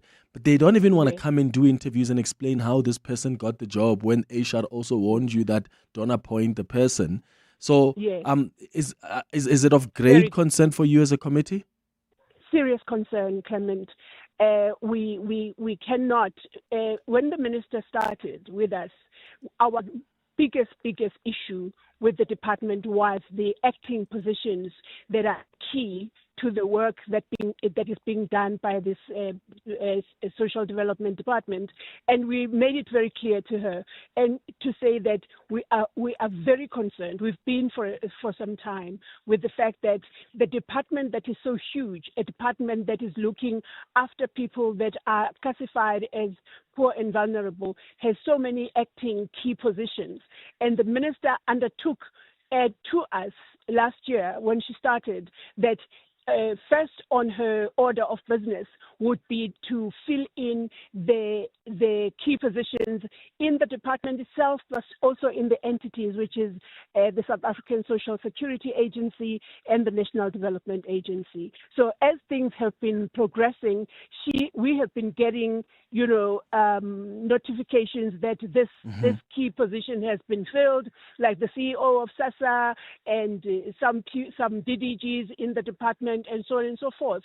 So all these allegations are now giving us a sense that should they be proven true, every gain that the minister has made when she came to the department is being undone, which is why I can confirm to you that the question you are asking is a very valid question, and the entire portfolio committee of 11 people is very concerned by this. And we are looking forward to Thursday when the minister tables her report, so that we are in the clear as to what is happening and what progress has been made in correcting if there are any wrong things that have been done. If all the reports that have been in the media are true, we have to know from the minister what are the steps that are going to be done. And also we have our oversight mechanisms that we can apply, but at this stage one doesn't know which one of those mechanisms that we can apply, because we are still living on allegations and so on and so forth. Okay, so are you only going to be asking questions to the minister, or is the DG going to have to appear before the committee as well, given that he's the one that was warned about not going ahead with the appointment, and he went ahead even though HR was warning that this is not cool? So is he going to be there as well? The DG will be there as well with the minister. Okay. The DG will be there with the minister, because, as you rightly say, there is so much. As the head of the department, the DG, nothing should go on in that department without his knowledge or approval, or the vice versa. So he will be there as well.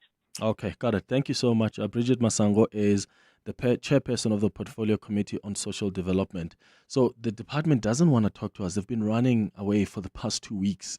So what we're going to do then is actually speak to other people around this, right? And that, for me, makes the committee more important, because sometimes the committee as well will drag its feet. They will drag their feet. So you have to put pressure on them. I'm glad to hear the minister is going to be appearing on Thursday. And I hope we can have Bridget Masango back, maybe even on Friday, to figure out what's transpired in that meeting and how are they going to be holding this minister accountable, and the DG. I mean, this 22-year-old holds a national diploma, NQF level 6. But when you look at the prescribed educational entry requirement for the position of Chief of Staff, for that you need a qualification at NQF level 7.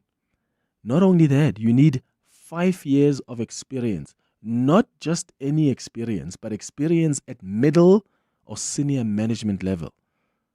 And clearly, even when you look at the CV of this 22-year-old, she doesn't meet the appointment requirements in terms of both the qualifications and the experience that is needed. There's nothing wrong, right? Let's not get this wrong.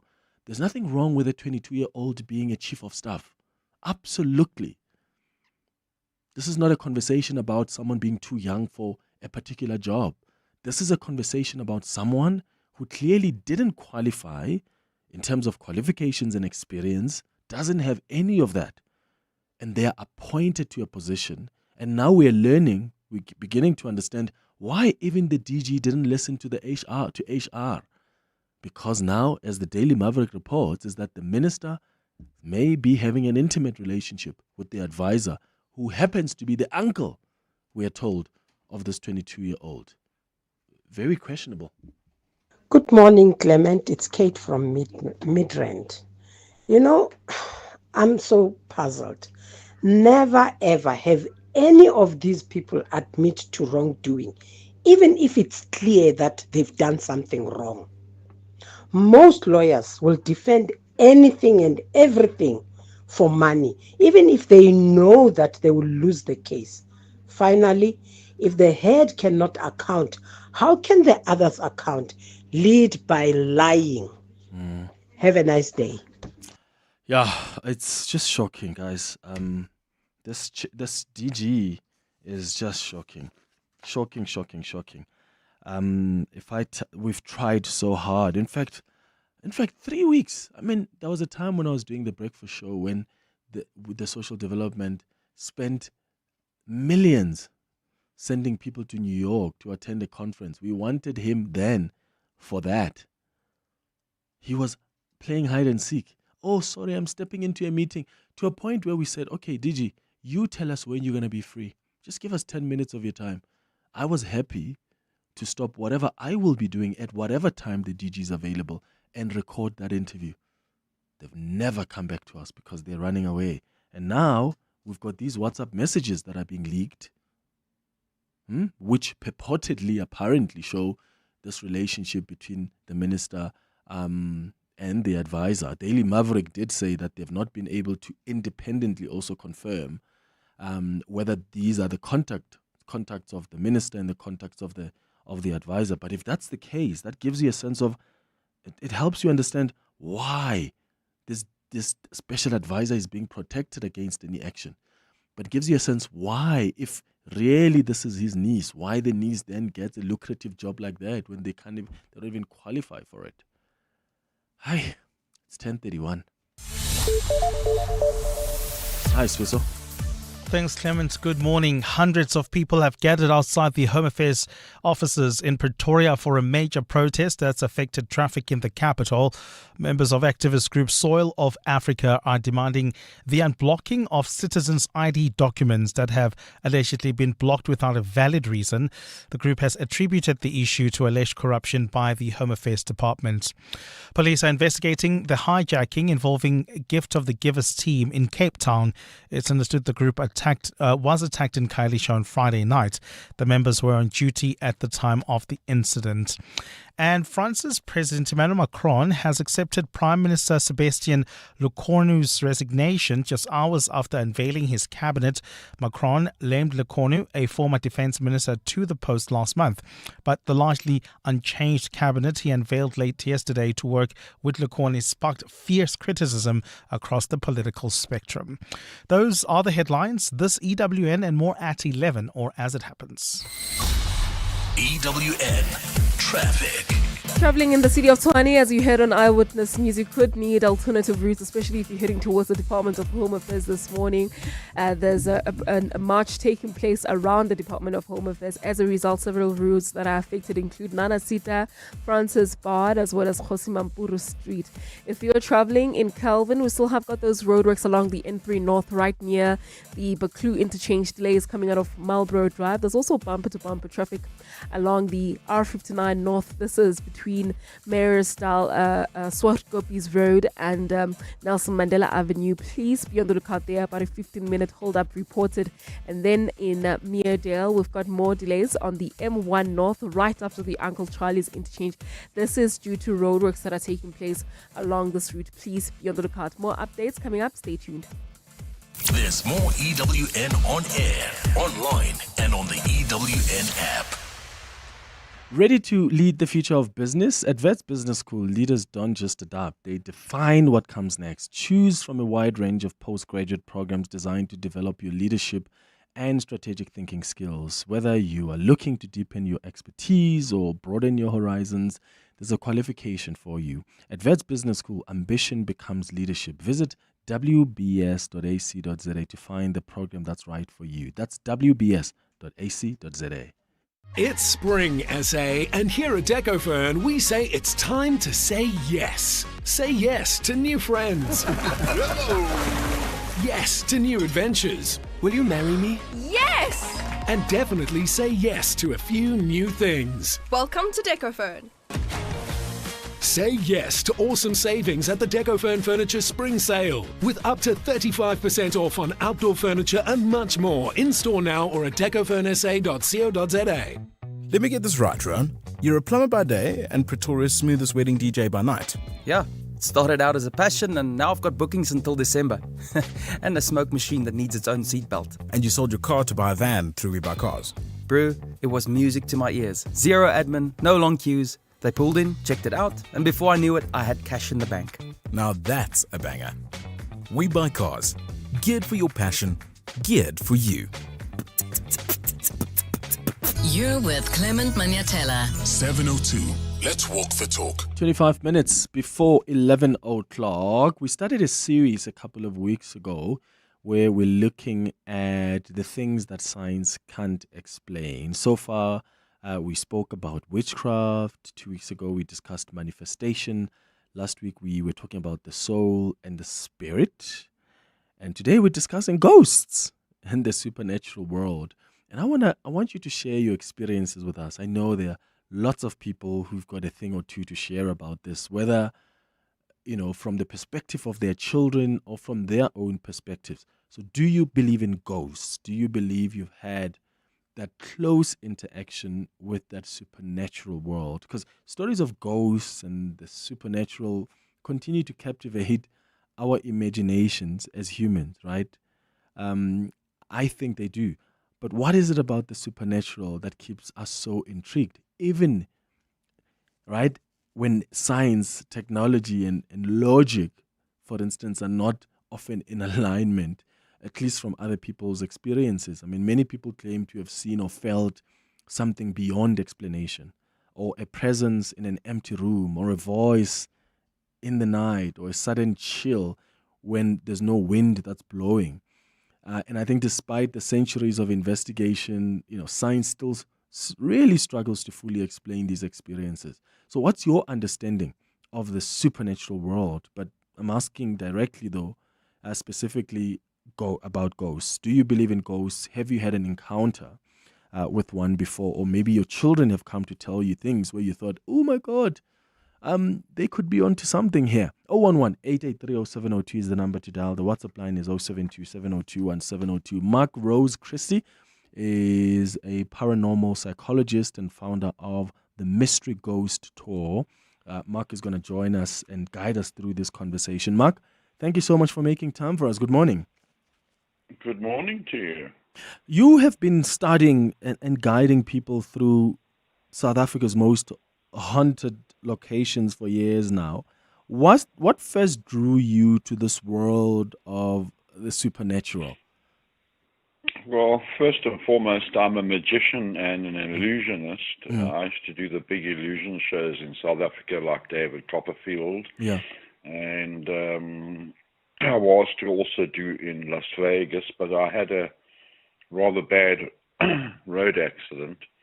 And so I started the tours prematurely. I was going to start them anyway, but I started them prematurely.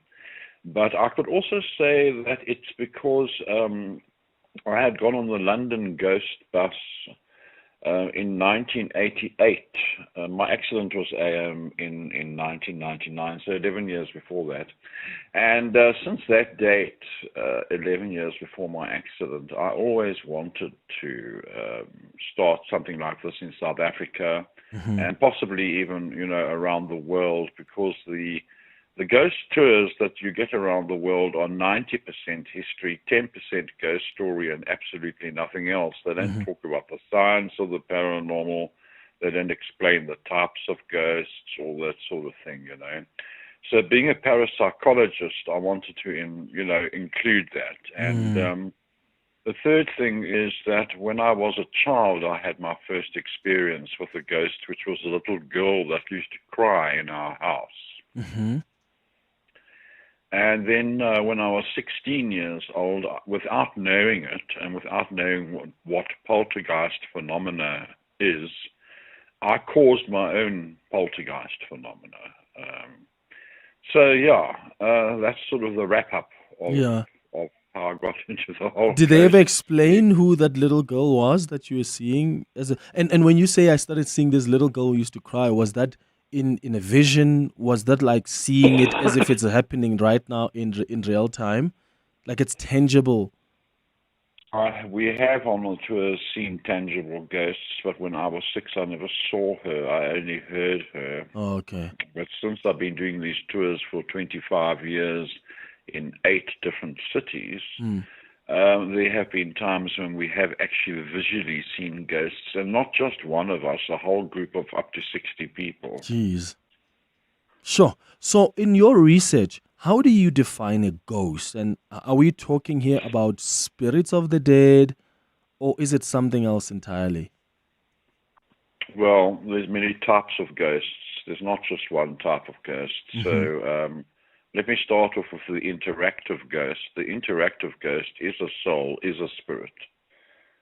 Some people like to define soul and spirit differently, but to me they're just one and the same thing. I mean, a spirit is a soul. That's it. Boom, bang. Some people like to call it consciousness. These days they talk about the hard problem of consciousness in science, and science hasn't been able to come to terms with it, because we, as human beings, we are aware of ourselves, whereas a computer is not aware of itself. And we have a thing called qualia. Qualia is when you see a rose, you can see the redness of the rose, and you can appreciate it. And if you eat chocolate, you can appreciate the chocolate. Now, a computer can't do that. So a computer doesn't have consciousness. So the scientific position is the materialist position. That's what we call it, because they talk about matter. Even though we'll get to that, matter doesn't really exist as solid stuff. The scientists, the neuroscientists, cannot explain how a bunch of neurons and synapses can cause us to have these subjective experiences, the taste of chocolate, the redness of the rose, and being aware and all that sort of thing, you know. So a spirit or a soul is actually consciousness. That's really what it is. And consciousness can't just die, you know. I mean, once a person passes on, then that consciousness has got to go somewhere. You know, there's an old thing in quantum physics, you know, in the 1920s, before the 1920s, people thought that everything was made of solid stuff, you know. They called them atoms, right? And in the 1920s, with the advent of quantum physics, they discovered that the atom is made up of 3 particles, and I say that in inverted commas because they're not particles. They're just it's just bunched up energy. It looks like a particle, but if you poke your finger in there, there's nothing there. There's no solid stuff. So one doesn't even use the word matter anymore. We now use the word physicalism. And so there is no solid stuff in matter. I mean, if you went to Google now and you Googled matter, it'll say 2 things. It'll say, by definition, something which has mass and something which occupies space. So the materialist scientists have known since the 1920s already that there's no matter, there's no solid stuff, you know. And consciousness is not solid stuff at all either. So what's the difference? So, okay, I want us to hear from some of our listeners, lots of them sharing their experiences with us. 011-883-0702 is the number to dial. You can send your WhatsApps as well on 072-702-1702. What's your understanding of ghosts? Have you ever had an interaction with one? I'd like to know. And what experience did that leave you with? Right? Do you believe in ghosts? And have you had an encounter with one? Let's start with your voice notes on 072-702-1702.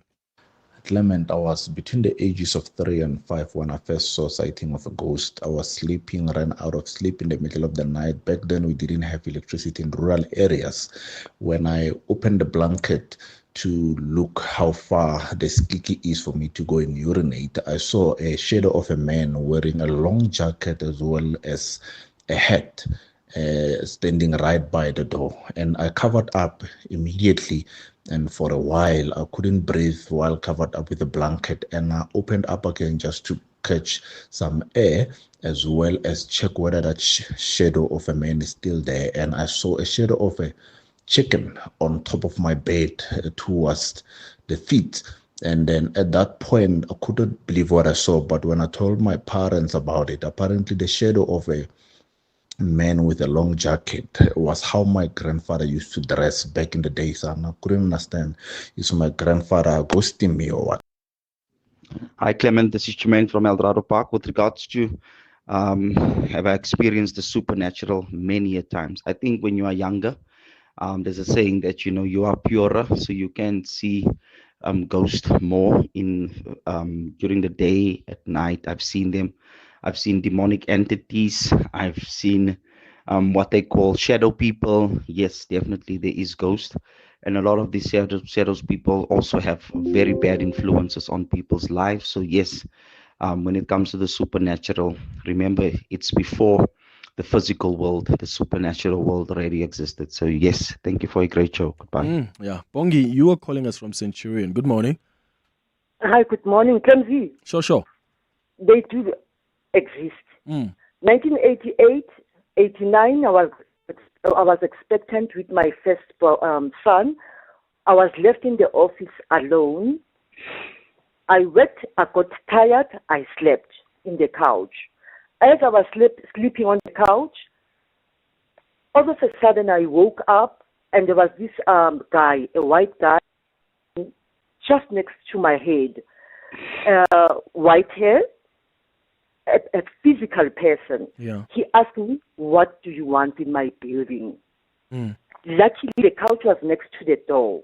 I walked outside to the ablutions. I found the cleaning ladies there busy cleaning toilets. Others were smiling at me because they could see I was terrified. They asked me what happened. I said, "There's a white guy who asked me, what am I doing in his building?" Then they said to me, "That's why we work in groups. He only appears when you are all by yourself." In Rosebank. So they've also seen this person, this person. Yes, a complete person. Yes. Thank you. Yeah, interesting. Yeah. Bongi in Centurion, thank you for sharing that with us. It's 13 minutes before 11 o'clock. Hey besties, welcome to my kitchen tour, or should I say my new walk-in wardrobe. Over here we have the pantry, now home to my jeans and shirts, all color-coded. Oh, and the air fryer, literally the perfect place for my makeup brushes. And who would have thought, the oven is the place to store my handbags. Who needs a kitchen? Simply spend 200 Rand or more and you could win Simply Asia for a year. T's and C's apply. Simply Asia, connecting the Thaiway. Weekdays on the highway, weekends on the trail, in rain, on tar, or halfway up a gravel pass. With the new Bridgestone Jeweler All-Terrain AT002, you don't have to choose. Bridgestone, prepared to perform whatever the terrain. To walk the talk is to turn words into meaningful actions. And it's what we at 702 are committed to doing every day. We're also committed to following the rules set out by the Broadcasting Complaints Commission's Code of Conduct. To give you balanced programming, fair comment, and accurate news. But if we stumble along the way and you feel we're not living up to the code, let us know on comment@702.co.za. And if after that you're still not happy, you can direct your complaint in writing to the Broadcasting Complaints Commission, PO Box 412365, Craig Hall 2024. For more, visit bccsa.co.za. The Money Show. Weekday evenings at 6. Government is looking at a way that would allow unlisted companies, I suppose in a way, you would be buying your BEE status. What this proposal seems to say is that, look, if you can simply just move away from trying to do this patchwork approach of trying to address every single other element and simply focus on a turnover levy that you would pass on to this fund, you'd immediately get to level 3. Kai Satole is an independent analyst. The Money Show on 702. Let's walk the talk. The Money Show, Stephen Curtis, is brought to you by ABSA. ABSA is a proud lead sponsor of B20 South Africa 2025. ABSA is an authorized FSP and a registered credit provider. T's and C's apply. 702. The Clement Manyathela Show. Let's walk the talk. Going up to 10 minutes before 11 o'clock, we are speaking about ghosts this morning on the series that we started a couple of weeks ago, looking at things that science can't explain. And I've been asking you to share your experiences with us. And Mark Rose Christie is a paranormal psychologist and founder of the Mystery Ghost Tour. And he's been guiding us through this conversation. I'm coming back in a moment to your calls and your WhatsApps as you share your experiences with us. But Mark, here's a question that's also come from the voice notes we got. The people who normally experience the ghosts, is it mostly young people? And also why, if that's the case? Is it because they're more purer? Someone indicated that could be the case. From your research, is that the case? No, it's not the case. I mean, it's an old wives' tale. A lot of people like to say that because the person is younger, that they are more apt to see ghosts. Look, I suppose in a way it's true that when they see something, they are apt to report it, whereas an adult won't because they get a bit embarrassed, you know. We were starting off with interactive ghosts, then there's residual apparitions, and then there's poltergeist phenomena. And from what I heard, some of your listeners talking to you there, it sounds like we have a little bit of a mix. We haven't got a poltergeist phenomena yet, but the one shadowy one might be what we call a residual apparition. But getting back to the interactive ghost, the interactive ghost is the one that will interact with you, okay? So in that case, you are dealing with a spirit. You are dealing with a soul, okay? And there's various types of interactive ghosts. A lot of people don't know that. For instance, I think just about every South African knows that in the South we have the Uniondale hitchhiker. That took back in place in 1968, where a young lady was on her way to the Cape to announce her engagement, and she met with a fatal accident, and she's been hitchhiking ever since, type thing. And so she's what we call a crisis ghost, and she sticks her thumb out to try and catch a lift, to try and get some help, basically, you know. And so that's an interactive ghost that is called a crisis ghost. So it's a subcategory. And another subcategory is what we call the single apparition. Some people like to call it the goodbye ghost. That's because they appear within hours or within days after they have passed on. And they will only appear once. That's why they are called a single apparition. And they come back to say goodbye to the people near and dear to them, basically. Okay. So is it a bad or good thing? Because someone asked, okay, if I do encounter, that something like that, should I be worried? Is it always is it a bad sign? Is it a good sign? How do people be interacting with an encounter like that? Well, the first thing is that it's absolute nonsense that a ghost can harm you. Yeah. There's no such documented evidence anywhere in the world. Look, this subject was started seriously back in 1922 by Dr. Ryan at the Ryan Institute at Duke University. So that's where parapsychology started, and parapsychology is the study of the paranormal. And so there's no such thing as a ghost can attach itself to you. There's no such thing as it can harm you or that it can burn you. A lot of people say they get burn marks. They're not burn marks. They're just what we call dermographia. People are wearing something and it scratches them or something. And then they think it's a ghost that did that, but it's not a ghost at all that did that. So, unfortunately, human beings are very superstitious, and we have created a lot of mythology. People believe in all sorts of mythologies, from demons to fairies to pink unicorns at the end of your garden. We have enough trouble trying to tell people about ghosts. We don't want to delve into mythology, basically. And so there's some types of interactive ghosts. Then there are residual apparitions, and they're kind of interesting. Now, they are not actually ghosts, okay? So what are they? Well, if a person is undergoing emotional stress, right, then the energy fields around their bodies can be imprinted onto the environment, like a recording. Like you're going to say, record a CD or a DVD. Yes? And then it'll play back like a video. And so that you will then see this apparition. So it's a residual apparition. It resides on the environment. It's a recording onto the environment. And once it's recorded onto the environment, it then can replay itself as like a video. But you won't be able to interact with it. Mm-hmm. Because have you tried speaking to a video before? Yeah, no, got you. You get what I mean? Yeah, got what you mean. Jimmy, you're calling us from Johannesburg. Good morning. Clement, how are you? Sure, man. Go ahead. I'm fine.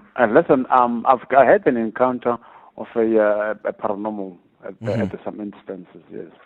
Okay, and then because I do watch these shows on DSTV, okay, and then I can relate to the circumstance when I had encounter of such a thing. Because it was cold in the room.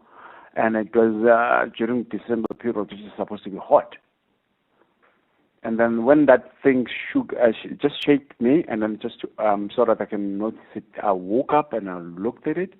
It was a sort of a granny who was dressed with a very long dress, but you can see that she was just definitely angry. Angry, and it was cold in the room, and I shouted, I covered my head, and then I opened my eyes, she was still there. And then I covered my eyes with a blanket, prayed. You can see, you can see the light coming through from outside the shade of, it's not a shade, it's just a person. You can see that this is a place, and the room is locked. It's locked. And then I prayed and I opened my eyes and she was gone. And then I opened the door, I left. It was on the early hours of the morning at the friend's place. You left? You're very brave, Jimmy. What if it's waiting for you outside? Sorry? What? It's waiting outside because, no. Because I can see this is paranormal. Paranormal, they cannot chase you out. If it's something else, yes. Sure. I was so shaken. I'm still even shaken even today. I've never slept in that house again. It's about 34 years now. Sure, yeah. Jimmy, thank you for sharing that story with us. Jimmy in Johannesburg. Mark Rose Christie, thank you for joining us. He's a paranormal psychologist and founder of the Mystery Ghost. Tell you what, after the news at 11 o'clock, before we start with our Family Matters feature, I want to just wrap this conversation up with some of your WhatsApp voice notes where you're sharing your experiences with us. So I'll play those after the news. It's 2 minutes before 11. In a world where everything is instant, some things are worth slowing down for. You took the time to build a life of distinction. Every moment, every milestone, every decision. At Indwe, we take the time to understand your world and craft insurance solutions to protect it. Because true peace of mind is the greatest luxury of all. The right insurance starts with a conversation. It starts with helloindwe.co.za. Indwe Risk Services is an authorized financial services provider. Corporates that care promotes and encourages corporate leaders and all citizens to walk the talk for a better South Africa. Catch Corporates That Care this Wednesday at 10 to 9, featuring Investec SA. Their CEO, Kumesh Mudlia, will be in conversation with Bongani Bingwa. Join us every Wednesday as we highlight the efforts of companies and brands dedicated to building our country. Corporates That Care is a Prime Media Cares initiative with 702 and Prime Media Outdoor. 702, let's walk the talk and make a difference together. In Africa, we say the chameleon looks in all directions before moving. At Plus 94 Research, we understand the importance of careful consideration. By analyzing comprehensive data and diverse perspectives, we help you make informed decisions that stand the test of time. Don't leap without looking. Move forward with insight and precision. Plus 94 Research, the science of decision making.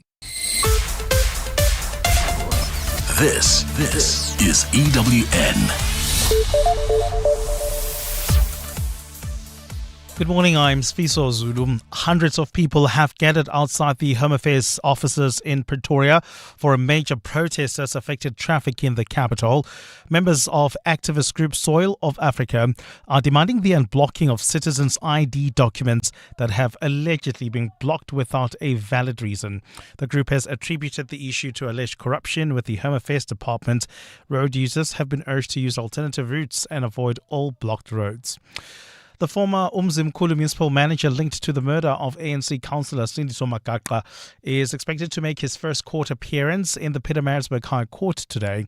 Stanley Skosana faces a string of charges, including conspiracy to commit murder and defeating the ends of justice. Makaqha was ambushed and shot execution style near his home in Umzimkhulu in 2017 in July. He succumbed to his injuries 2 months later.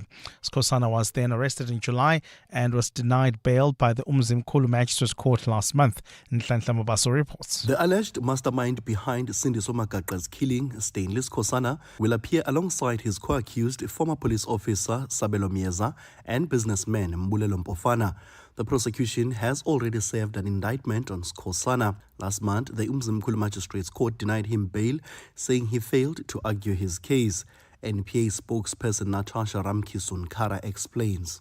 In denying Skosana bail, the magistrate said that he had not proven exceptional circumstances that warrant his release out on bail.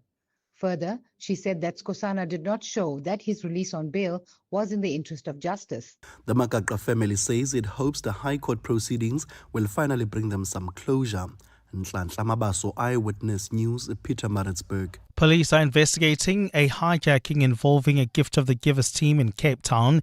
It's understood the group was attacked in Khayelitsha on Friday night. The members were on duty at the time. Lauren Isaacs reports. Police are yet to make a breakthrough in the investigation into Friday night's hijacking that saw a group of men remove the Gift of the Givers team members from their vehicle at gunpoint, forcing them into a blue Toyota Yaris. The suspects drove the members to a secluded location surrounded by informal structures with no electricity. In an attempt to locate and remove the vehicle's tracker device, they stripped the dashboard and inadvertently triggered the panic alarm. The humanitarian aid organization's Ali Sabli. They were driven around for 40 minutes in a secluded area with no electricity. Trackers South Africa immediately responded, and we would like to commend the South African Police Services who sent a team out to escort and ensured our team's safety. Sabli says Gift of the Givers remains committed to serving all communities in need, despite the risks their teams sometimes face. Lauren Isaacs, Eyewitness News. Alleged underworld gang boss Nafiz Modak and 14 others have made a brief appearance in the Western Cape High Court this morning. Modak faces 122 related charges to various crimes, including murder, extortion, money laundering and fraud. The matter was postponed to next Monday after a lengthy six months recess due to the presiding judge Robert Henney not being available. Henney initially postponed the matter due to being involved in a constitutional court case. State prosecutor Greg Wolmerand says the prosecution team was informed that Henney would be available to preside over proceedings today. We are alive to the fact that our normal presiding officer is not in attendance, but we were duly informed this morning that the matter would be postponed until next week, Monday. And France's President Emmanuel Macron has accepted Prime Minister Sébastien Lecornu's resignation hours after unveiling his cabinet. Macron named Lecornu, a former defense minister, to the post last month, but the largely unchanged cabinet he unveiled late yesterday to work with Lecornu sparked fierce criticism across the political spectrum. Lecornu had faced the daunting task of finding approval in a deeply divided parliament for an austerity budget for next year. The issue has plunged France into further political deadlock. Gold is trading at $3,928.81 an ounce. The rand is at 17.26 to the dollar, 23.20 to the pound, 20.22 to the euro. Brent crude oil is at $65.29 a barrel. And in the traffic, we've got an accident on the N3 North right near the Baklu turnoff. On top of these delays, do expect roadworks that are taking place coming out of Marlborough Drive while traveling. In Omondi, we've got delays on the Mark 1 North. This is just as you come out of the Uncle Charlie's interchange. This is due to roadworks taking place right near Xavier Street. Please be on the lookout. A fine Friday in store for Gauteng, with scattered afternoon showers and thunder showers expected. The temperatures will peak at highs between 29 and 30 degrees. The top story in EWN this hour: hundreds of people have gathered outside the Home Affairs Department in Pretoria for a major protest that's affecting traffic in the capital. EWN, in touch, in tune, and independent. For the latest, visit ewn.co.za or download the EWN app. You're with Clement Manyathela On 702. Let's Walk the Talk, streaming on the Prime Media Plus app, DSTV channel 856, 92.7 and 106 FM.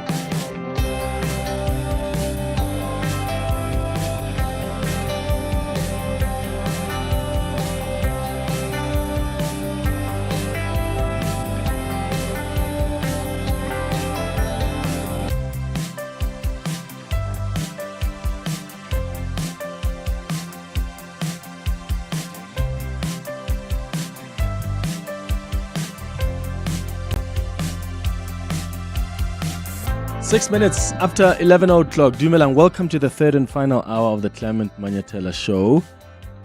We want to wrap up the conversation we started in the previous half hour before we get on to our Family Matters feature.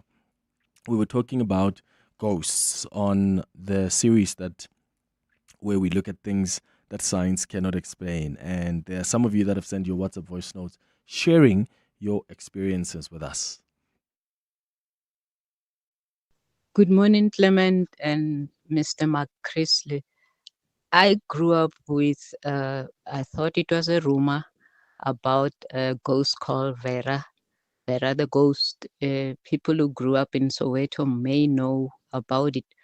I only believe that it actually existed after reading Arthur Goldstag's book on ghost. He actually did the research and writes about many ghost stories in the country. So now I have to believe it exists, Vera the ghost. Thanks, Dima.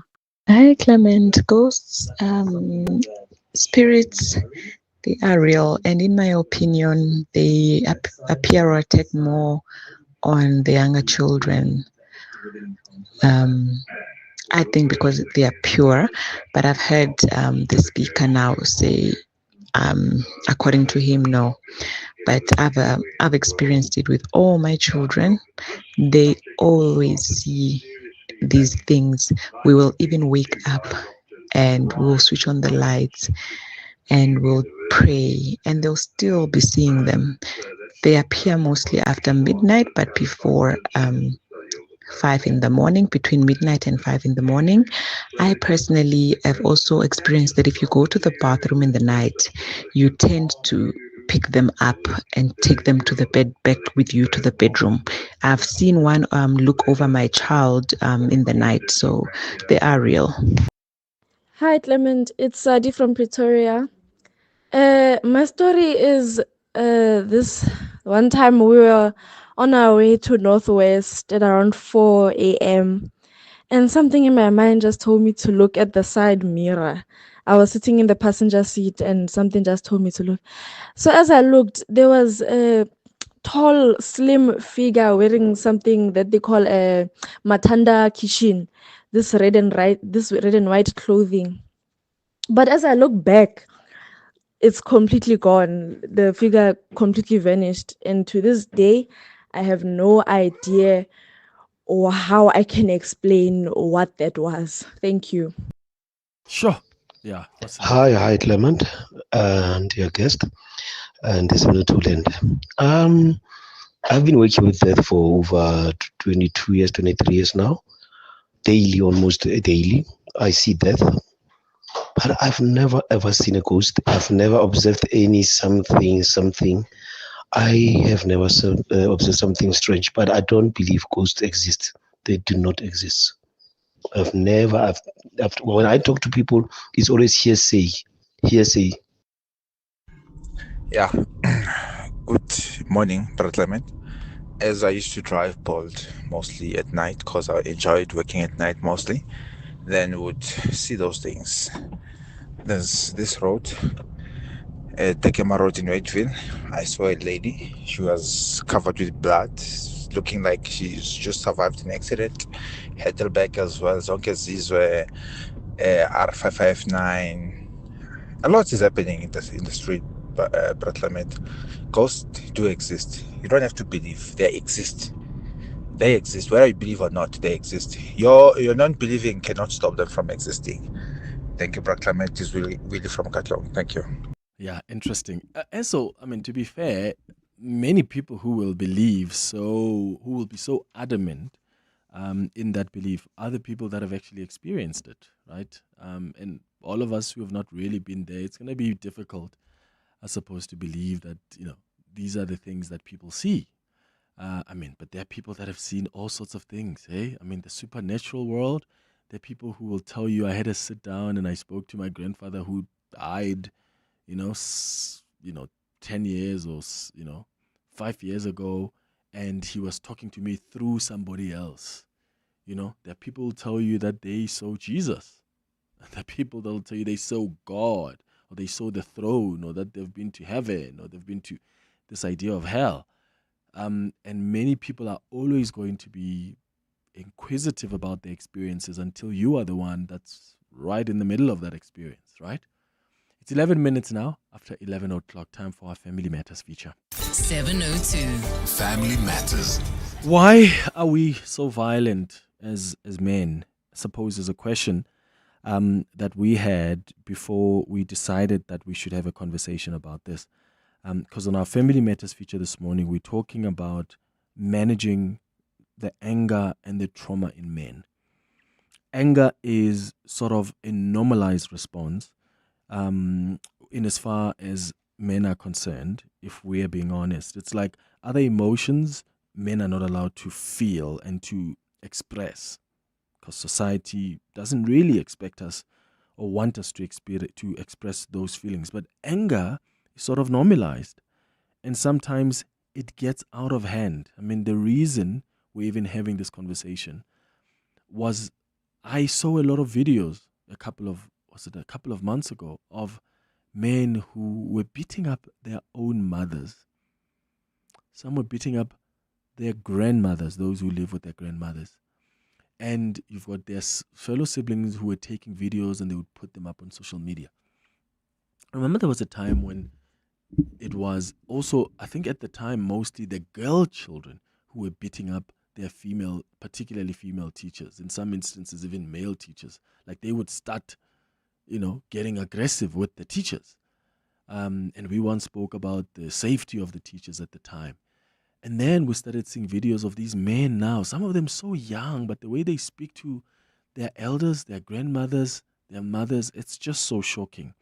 So we need to have a conversation about why most of our men are so quick to respond in a violent, angry manner, and why as a society we seem to accept and normalize that kind of, it's almost like it's expected, right? But when the man cries and tells you of how they're going through a difficult situation, then you expect them to somehow man up. We've invited Dr. Seth Cooper, who is a clinical psychologist, to guide us through this conversation. But I would like you to share with us how you are raising your boy children and teaching them to manage anger and to manage, of course, the trauma that they've experienced. How are they working through it? Maybe as a man yourself, how have you tried to move away from this normalized angry response to a more measured, a more reflective kind of response? 011-883-0702. That's where you can share your experiences with us. The WhatsApp line is 072-702-1702. Dr. Cooper, thank you so much for making time for us. Good morning. Good morning, Clement. So as I said in the intro, I mean, it's almost like anger is, because it is a normal human emotion, right? But it's almost like for many men, anger becomes a default emotion rather than just one response among many other emotions. Why is it that we seem to be so angry as men? Well, let me say that it's not merely men who display this sense of rage. It's out there in our society. The examples you've given demonstrate that all of us have an enragement. We are quick to anger and express anger in one form or the other. And it's a learned response. We've been socialized into it, and it's age old. It's not something new. In the examples that you've given, there are new episodes or new kinds of expression of violence online, etc. But this has been happening over time. It predates our current era, our democratic era, and it reminds me of the kinds of things I used to comment on in the 80s and into the 90s. The violence that's apparent in our society, you just got to scratch and the person will respond in an angry, almost domineering, if not threatening manner, or just simply come into your face. And we've seen it in various kinds of ways. Just take those people listening to your show now on the radio. And I would dare say some of them are driving to one place or the other. And if there is somebody who is slow on the road, does not leave the traffic lights when they change as quickly as possible, there's going to be a honking, if not angry response. Now, over time, many of us have observed the severity of this, and the incidents are higher than they were decades ago. Clement, let me be very clear. Ours is the most violent society on earth outside of having a war. Now that stat is true of apartheid South Africa, and it's true of a democratic South Africa. We've not dealt with the intergenerational mechanisms where trauma gets transmitted wittingly or unwittingly by express acts or words, or just trilling under the surface those feelings of violence that are there. Now, if anybody feels otherwise, it's a rarity in our society. It's a minority that is not quick to respond with anger. So that's the background against which we have to consider this factor. It is evidence that we ignore at our peril. And if you look at how we've discussed these matters over time, we look at the symptoms that people express. And in this case, it's men. Now, let's fast forward to the current, and you've talked of men in particular. In a democratic era, and I know what I'm going to say is going to be highly controversial and is going to put people's backs against the wall, but men feel marooned. In a sea of equality, our traditional roles as men, all our cultures in this country, have been turned around. So that factor we have to deal with. Women tend to be privileged in the workplace. Look around you, Clement, and you'll see that employers are quicker to hire women, particularly those who they feel, and again, I'm going to be controversial in saying it, feel have a higher need to want to stay in that job because there are primary and other caregivers.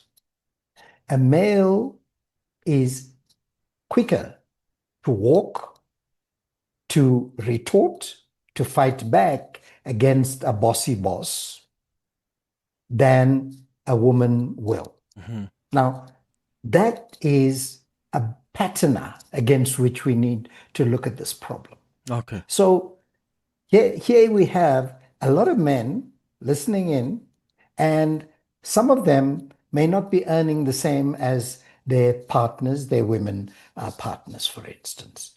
And they may be unemployed, and we're against a backdrop of the highest recorded unemployment rate in the world and the lowest employment rate. So you've got all the ingredients for what you're talking about.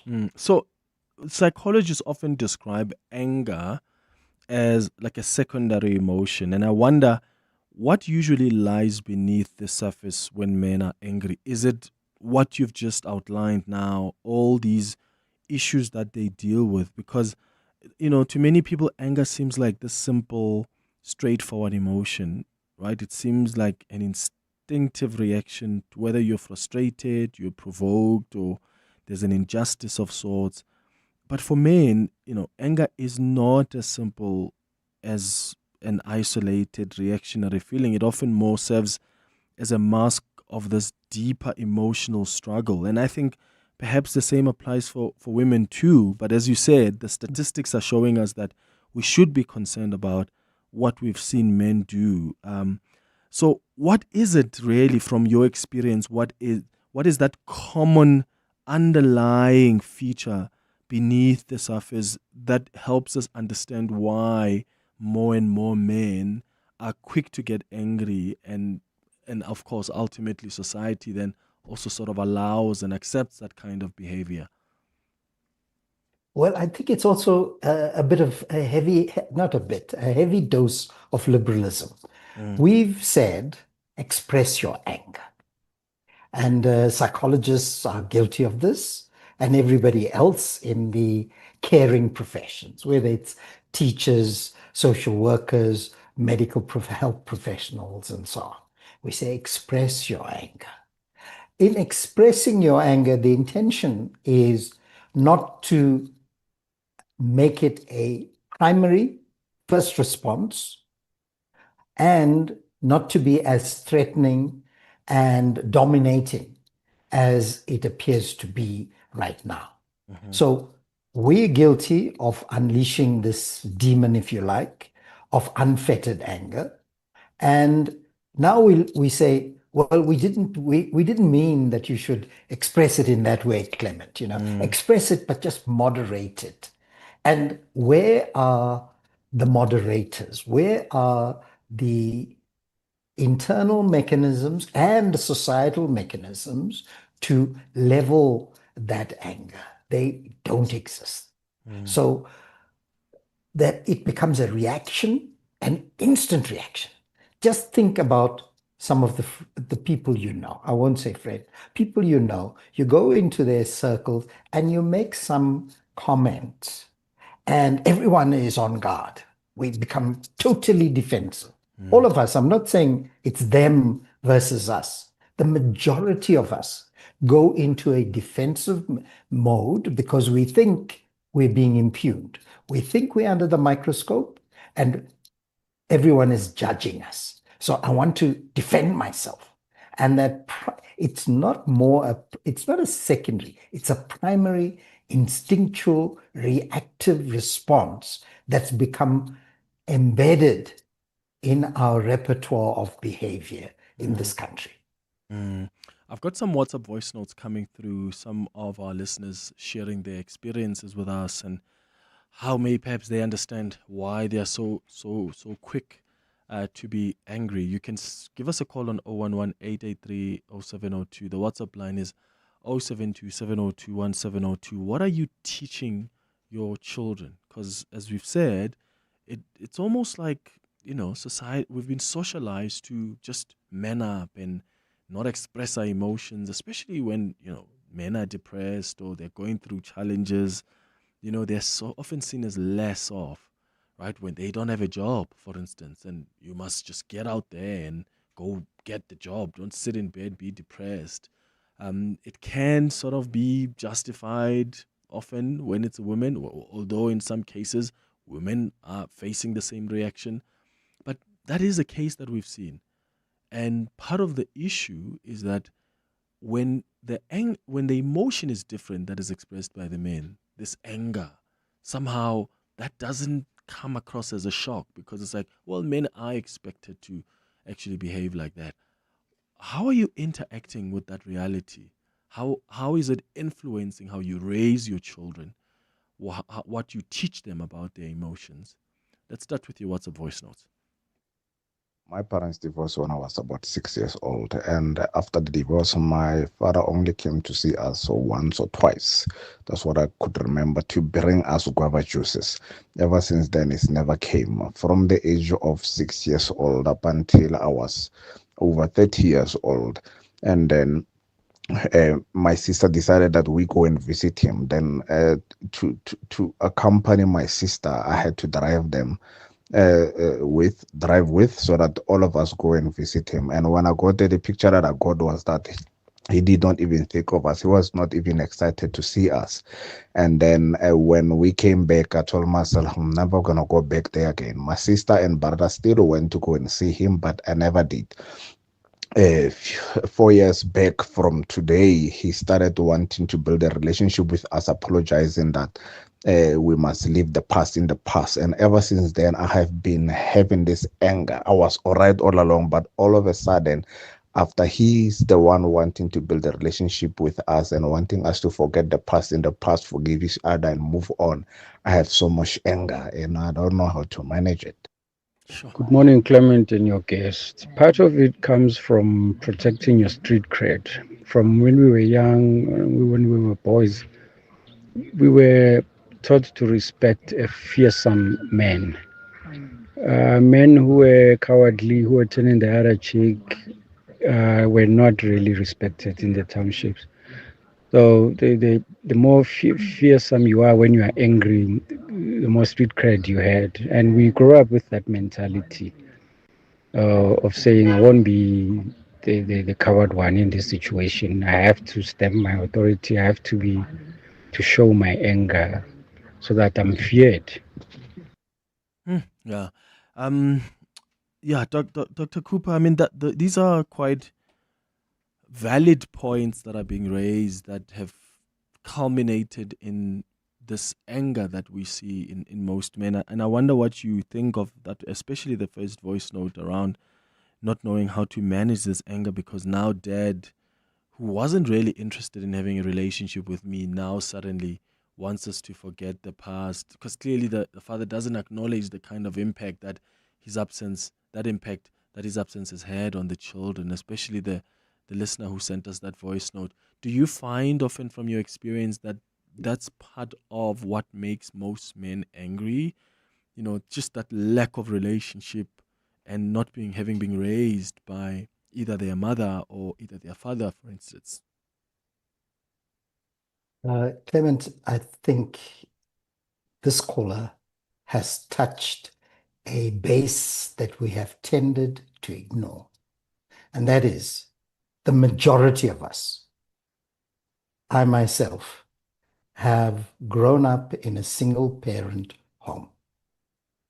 Now, that factor has over time become not merely mothers, but significantly grandmothers and other elders who have taken care of us.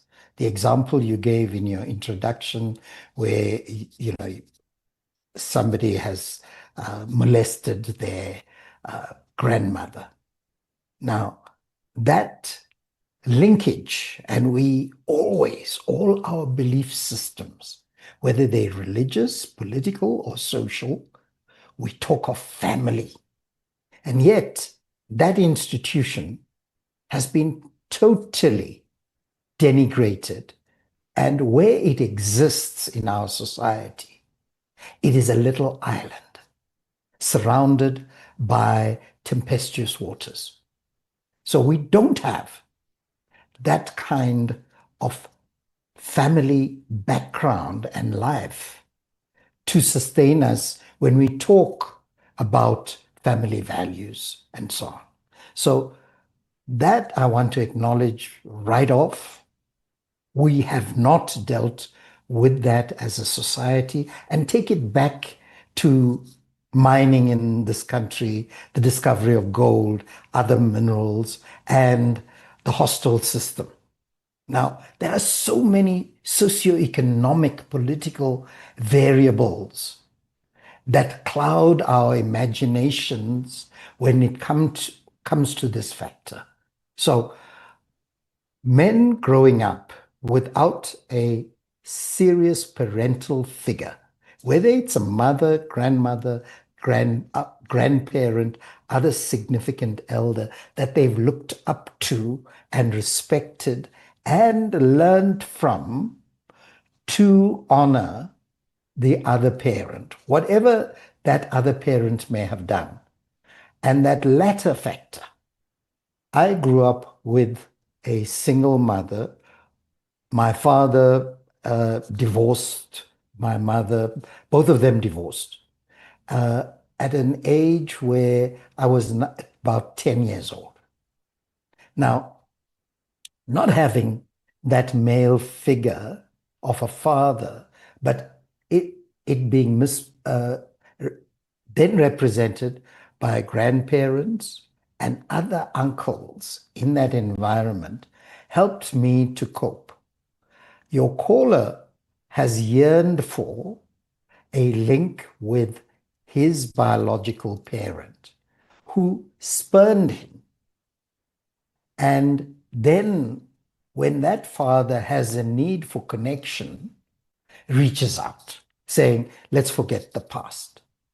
But he has not made that decision to apologize, to say, look, let me express that apology. It starts with that. You see, there's the issue of forgiveness. And we can look at forgiveness in a multitude of ways, religiously, politically, and so on.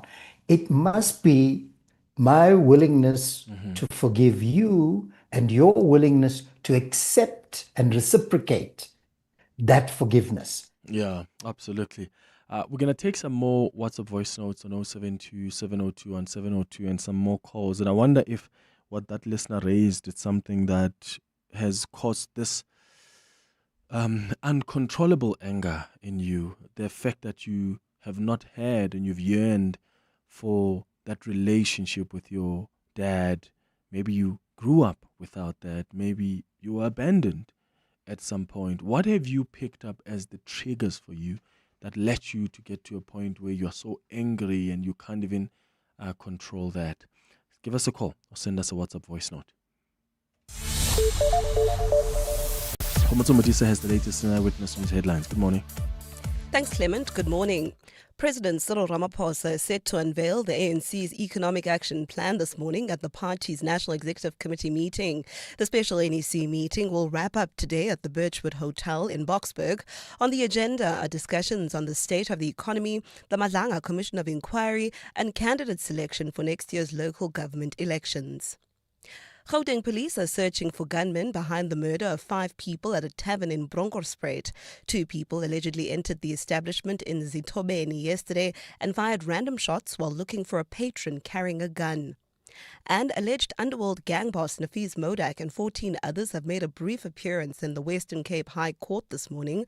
Modak faces 122 charges related to various crimes, including murder, extortion, money laundering, and fraud. The matter was postponed to next Monday due to the presiding judge, Robert Henney, not being available. Those are the headlines. This Eyewitness News and more at midday or as it happens. EWN Traffic. Traveling on the N3 North, we've got an accident right near the Baklu interchange is causing delays coming out of Marlborough Drive. There's also queuing traffic on the N3 North. This is now in the Bedford View area towards the Giluli's interchange. That's due to roadworks taking place along that route. And more roadworks are happening on the M1 South, right the Crown interchange, causing some issues there. If you're traveling in Devon, we've got delays on the Golden Highway. This is between the N1 and Union Avenue, and that's due to roadworks as well as faulty traffic lights. So please be on the lookout there and drive with care. If you're traveling in Rooibos, we've got an accident that happened along Renfontaine Road, the R41. It's right near Miles Stoker Road. It's causing heavy traffic volumes. Please be on the lookout there and approach with care. More updates at the top of the hour with Karabo Jale. Otherwise, that was your last report from me, Amo Ramela. Stay tuned. There's more EWN on air, online, and on the EWN app. Okay, truck 7, that has 0 warning lights. Truck 8, it's just been serviced. I guess we're running like a well-oiled machine. Where would I be without MyWay's comprehensive cover for my vans and trucks? Plus, cover for my customers' orders with goods and transit insurance. I guess we'll never know. Visit myway.co.za or dial 0860 64 64 64 and get a quote today. MyWay is a licensed non-life insurer and FSP. T's, C's and standard rates apply. MyWay. Live your way. Hey besties! Welcome to my kitchen tour, or should I say, my new walk-in wardrobe. Over here, we have the pantry, now home to my jeans and shirts, all color-coded. Oh, and the air fryer, literally the perfect place for my makeup brushes. And who would have thought, the oven is the place to store my handbags. Who needs a kitchen? Simply spend 200 Rand or more and you could win Simply Asia for a year. T's and C's apply. Simply Asia, connecting the Thaiway. Time for a new car. From students to growing families, We Buy Cars has a vehicle for everyone. Discover thousands of affordable rides online or in-store. We Buy Cars also offers finance options to help you on your car buying journey. Thinking of selling? Fill in the form at webuycars.co.za to get the best offer. We Buy Cars, car buying and selling simplified. 702. Family Matters. 24 minutes before 12 o'clock, we're in conversation with Dr. Seth Cooper, who's a clinical psychologist, and we're talking about what sometimes can be uncontrollable and damaging anger that's often expressed by men. How do you teach your children to manage that anger and that trauma? But also, how do you teach yourself? There are people that are realizing that there's something that makes them have this anger that's bubbling under, and sometimes it's often difficult to control it. And one listener linked it to the latest realization that the father that he grew up without now wants to somehow have a relationship, and the father keeps saying, let's forget about the past, without acknowledging the pain of the absence that's been felt by these children, his children. And there are always going to be trigger points. And maybe for you, it's completely something else. What is it for you that you pick up as a trigger for the anger that we often see? Or maybe you want to share what you have seen maybe in your partner, in your husband. Give us a call on 011-883-0702. The WhatsApp line is 072-702-1702. Let's start with your WhatsApp voice notes. Morning 702, this is Kamo here from Johannesburg. I think we've all heard the sentiments or the quote that says, only women, children, and pets are loved unconditionally. Men are only loved on condition that they can provide something. And by something, they mean financial. You know, you need to bring the house, the car, the security. Otherwise, no love for you. So yeah, men are just dogs. If you can't provide, the world just distances itself from you, and it's very sad. And it creates a lot of anger in individuals because the world does not sympathize with the boy child. It doesn't. Hi, Clement. I've actually never thought about this until I listened to your show this morning. I teach my son to love. So when he comes back from work, he's only 22. He still stays at home. I embrace him. I hug him. I kiss him. Okay, he gives me the forehead and his hair, but that's all I get. But that's okay. I'm a mother. I can accept that. But it took time for him to get used to affection, and loving and hugging. And I think instead of thinking about teaching him not to be violent, I rather focus on teaching him how to love. This is Motsei from Midrand. Thank you. Oh, thank you so much for that, Motsei. Dr. Cooper, from your experience, is this the approach that works? And what's your advice for parents out there who maybe are just trying very hard to try and teach their children to be more alive and aware of the other emotions that they can express? They can be vulnerable, and learn how to manage, of course, that anger should it arise. Your last caller has the ingredients. She's doing what she can to ensure that her son grows up with the love that she expresses. The next step would be to tackle that issue that she's mentioned, and that he's not become accustomed to such expressions of love. To just quietly mention that. And the next step would be to also talk about his dad. It may be very plain, but it's necessary so that our boys, our men growing up without their fathers can have the opportunity to express themselves about that loss that has befallen them, not due to them, but due to those parents, those fathers in particular, distantiating themselves from their children.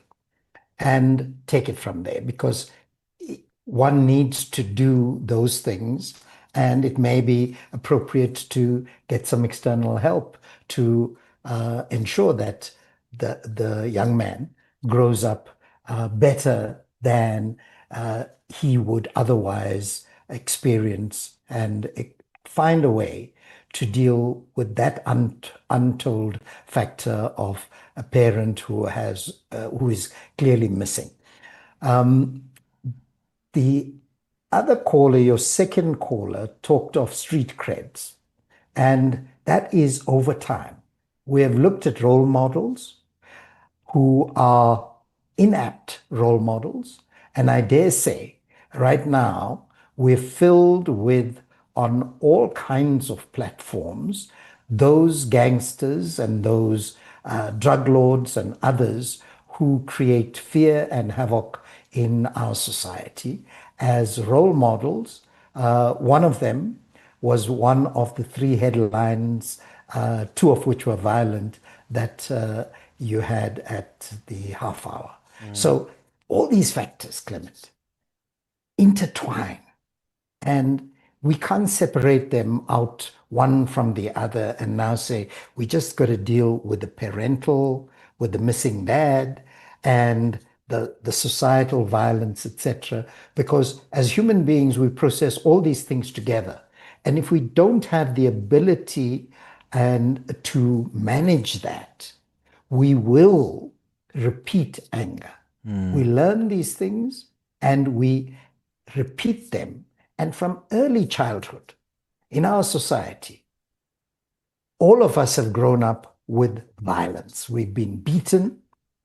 And the worst thing is when you say to a child who is maybe 4 or 5, you have a party, all the kids are there, and my kid has a scrap with Clement's kid, and before you know it, Clement's kid is bleeding. Kids bleed very easily. Yeah. And everyone gets excited. I grab my child and I say, don't do this. And my actions are violent, confusing to the child, whereas you should be containing the child and actually saying that's not how we should behave, rather than lifting your hand, which is the first resort for majority of us.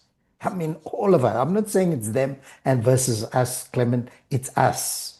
We have these ingredients in us where we express it and our kids lap it up. They are the blotters. We don't use pen and ink anymore, but they blot everything up from all angles. I'm loath to say social because it often is anti-social media. It's online platforms where there's all sorts of experts who profess all sorts of things, and there's images that are violent, that actually diminish your sense of integrity, selfhood, and how you should be growing as a healthy human being. Got a message here from Anonymous who says, Clement, we are dealing in our family with an angry father who lashes out to everyone for the smallest things. His anger issues stem from early retirement, the death of his parents, dissolution of his family due to fights over inheritance, etc. And we, his nuclear family, take the brunt of his anger. I feel for my mom and the fact that we can't bring our own family to see him. That's a message there from Anonymous. So I suppose the question there is, because I imagine maybe there are fathers listening to us who have not been able to pick up that they do have anger and it's expressing itself in ways that's beginning to affect the relationships that they have with, whether it's their children, whether it's their partners, their spouses. So when left unattended, Dr. Cooper, I imagine anger can have these consequences from personal, relational, and physical. So how can it further affect that mental health? So what are the other impacts of this anger not being attended to and dealt with? Because in this text I've read, I can already see it's beginning to affect the very nuclear family of this father. And you could very well find that the father is not even aware that his internal anger as a result of all these things mentioned is really beginning to express itself in a way that affects the broader nuclear family. Look, Clement, let me just say that all your callers and your texts have been on point and reflect an insight that I wish more of us had in the society. I would take it that your listenership is a particular segment or set of segments in society. And if we that aware, it's a plus. How to deal with this when your parent is in this situation is very difficult because he's already a dominant figure. He's pining because of early retirement, the inheritance issues and other issues which he's expressing. He's expressing the anger, and it's impacting the nuclear family. That family needs help. It needs it depends on the family circumstances, but I'm pretty certain that there is a way to get some person who that father looks up to and regards as a significant other that he will listen to in a way to broach this. It could be a pastor, it could be somebody else, but it needs to be done in that way, or somebody strong enough in the nuclear family in a quiet moment to point out to dad, Dad, I'm affected by what you are expressing. I'm feeling this way. Just talk about your feeling in a moment where he's not angry. Because when he's angry, he's not going to listen to it. I mean, these are some of the things that I can immediately suggest. Otherwise, there's a lot going for the family if you have that kind of insight. It's now mending what is not fully broken, but can be broken and can lead to other consequences for the rest of the family. Because each of the persons in that nuclear family can in turn carry some of those if unrequited, if it's not engaged. It can lead to consequences. Yeah. More WhatsApp voice notes and texts after the break. Bongani Bingwa, 702 Breakfast. Weekday mornings, 6 to 9. Olani Kumalo is stepping from the screen into politics. Olani, what are you offering the residents? Residents need jobs, residents need services, residents need homes. Olani, almost every municipality, certainly every metro, has exactly those needs. Ekurhuleni is infested by criminals. Law and order is what Ekurhuleni is. Action SA's mayoral candidate for Ekurhuleni, he got them on TV, Uzobatola from the mayor's office. Are you convinced? Bongani Bingwa, 6 to 9 on 702. Alarm goes off, but silently. And now you're late for everything. Leave. Cancel the day before you leave. I knew it. 1 tick, 2 ticks, blue tick. Hectic. Yeah, I'm going to need a mac and cheese. Adulting is hard. Instead of curling up or crashing out, try the new Nando's mac and cheese with delicious cheesy bechamel sauce, topped with crispy peri crumble. Get it as a side with any meal or by itself, because you're just a baby. Zahira was tired. So tired, she let her eyes rest a bit. It was bad. So bad. She replaced 4 hours of spreadsheets with...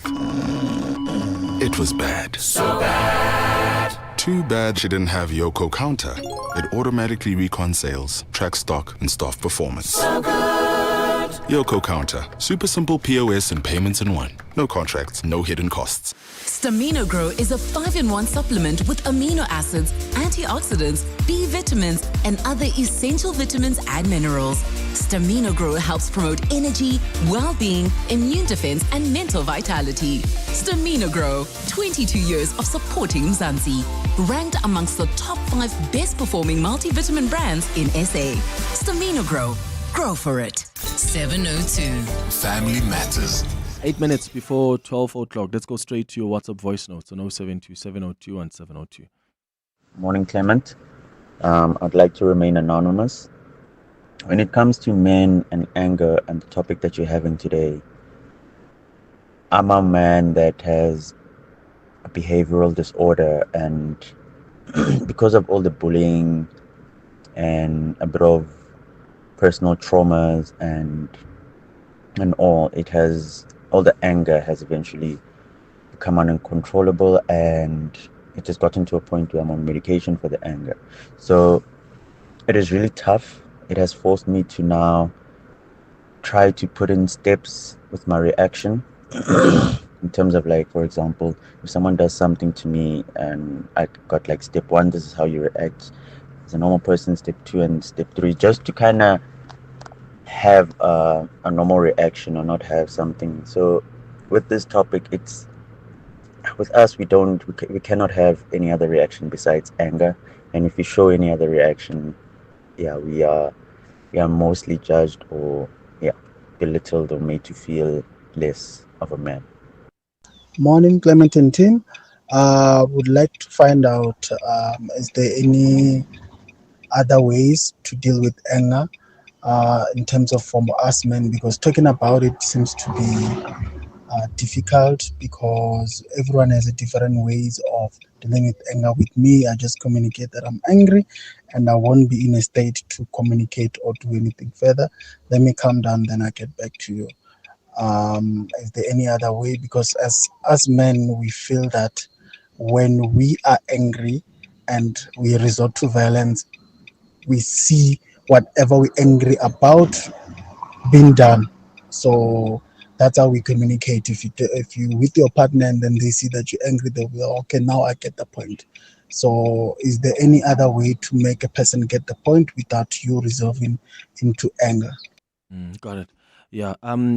Dr. Cooper, there's a question here also from Natalie, who's from Tableview, who's saying, Clement, do men share the same sense of intimacy and emotional sharing in community with each other the way that women do? Because it seems that expressing feelings of vulnerability, loneliness, and emotional isolation are seen as effeminate, and the suppression transmutes into anger. And so it seems that a core issue for masculinity is that it can only be distinct if it is different to femininity. That's a point there that Natalie is raising from Tableview. Let's take both of those, the caller and Natalie's, together. Men need to express that anger. The caller is appropriate by saying, look, I'm angry now, and I'll communicate with you at some other point. The next step is to be able to communicate meaningfully and point out what the triggers are that cause the anger. Because in saying it, it's almost a self-therapy, if you like. But look, my job is to put out as much information as is possible. So to share that with the other person when they are ready to receive that information, not at that moment of anger. To say, you know, when I did this, I was feeling this way, and these are the things that happened in my mind which caused me to react in that way. That's very important because it will take you naturally to the next step. It ought to take you if you are as insightful as you are. The question of emotional sharing. I don't know what it is like for one to share in that way that Natalie expresses. I'm male. I share emotions with all genders at different levels. And with men, we share similar things, you know, how angry we are at society. Or somebody is more angry than I am about a particular thing and mediating that anger. But most men are not in the habit of sharing their emotions with each other. Yes, we gossip. We do gossip. We share a lot of things we should not be sharing with one another, but we do that. If we can use that space to actually talk about the anger that's so palpable, that's so ever present in our society, we can be a major force for change. Because however we like to look at it, men are dominant in our society for cultural, financial, and other needs. Yeah. Don't forget the caller who said, we are dogs, except for our financial support. So men feel very hurt. Yeah. Men feel abused. At the same time, in 2 months' time, we'll be talking about gender-based violence, you know, and that'll be given prominence. Yeah, absolutely. Dr. Seth Cooper, thank you for making time for us. Unfortunately, we're completely out of time, but this has been such a valuable conversation. I really appreciate you making time. CIRA is reintroducing printed ink certificates, now available as a paid optional service. You can now request your printed certificate online and collect it at your nearest CIRA branch. This service is in response to industry requests.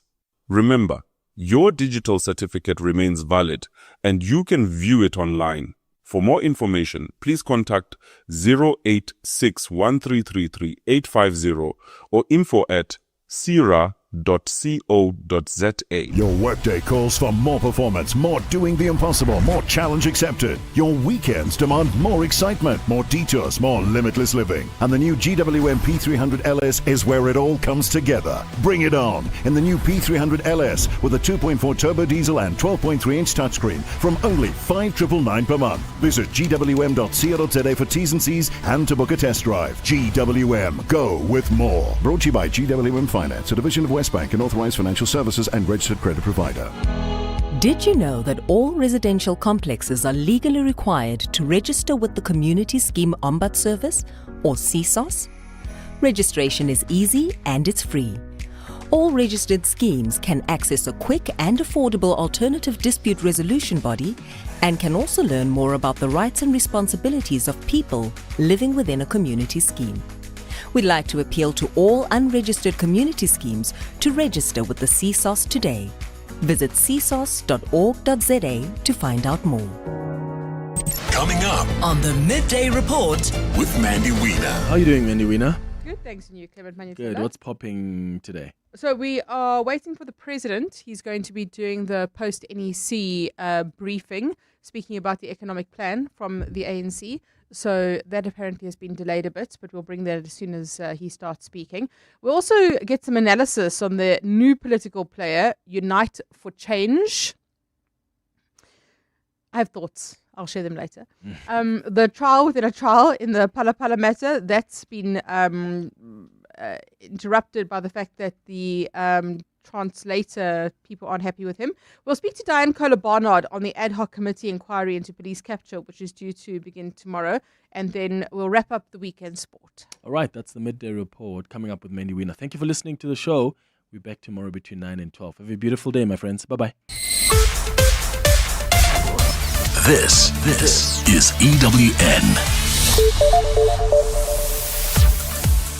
Good afternoon, I'm Khomoto Modise. President Cyril Ramaphosa is set to unveil the ANC's Economic Action Plan at the party's National Executive Committee meeting. The special NEC meeting will wrap up today at the Birchwood Hotel in Boksburg. On the agenda are discussions on the state of the economy, the Madlanga Commission of Inquiry, and candidate selection for next year's local government elections. The party is concerned about the struggling economy and the fact that some of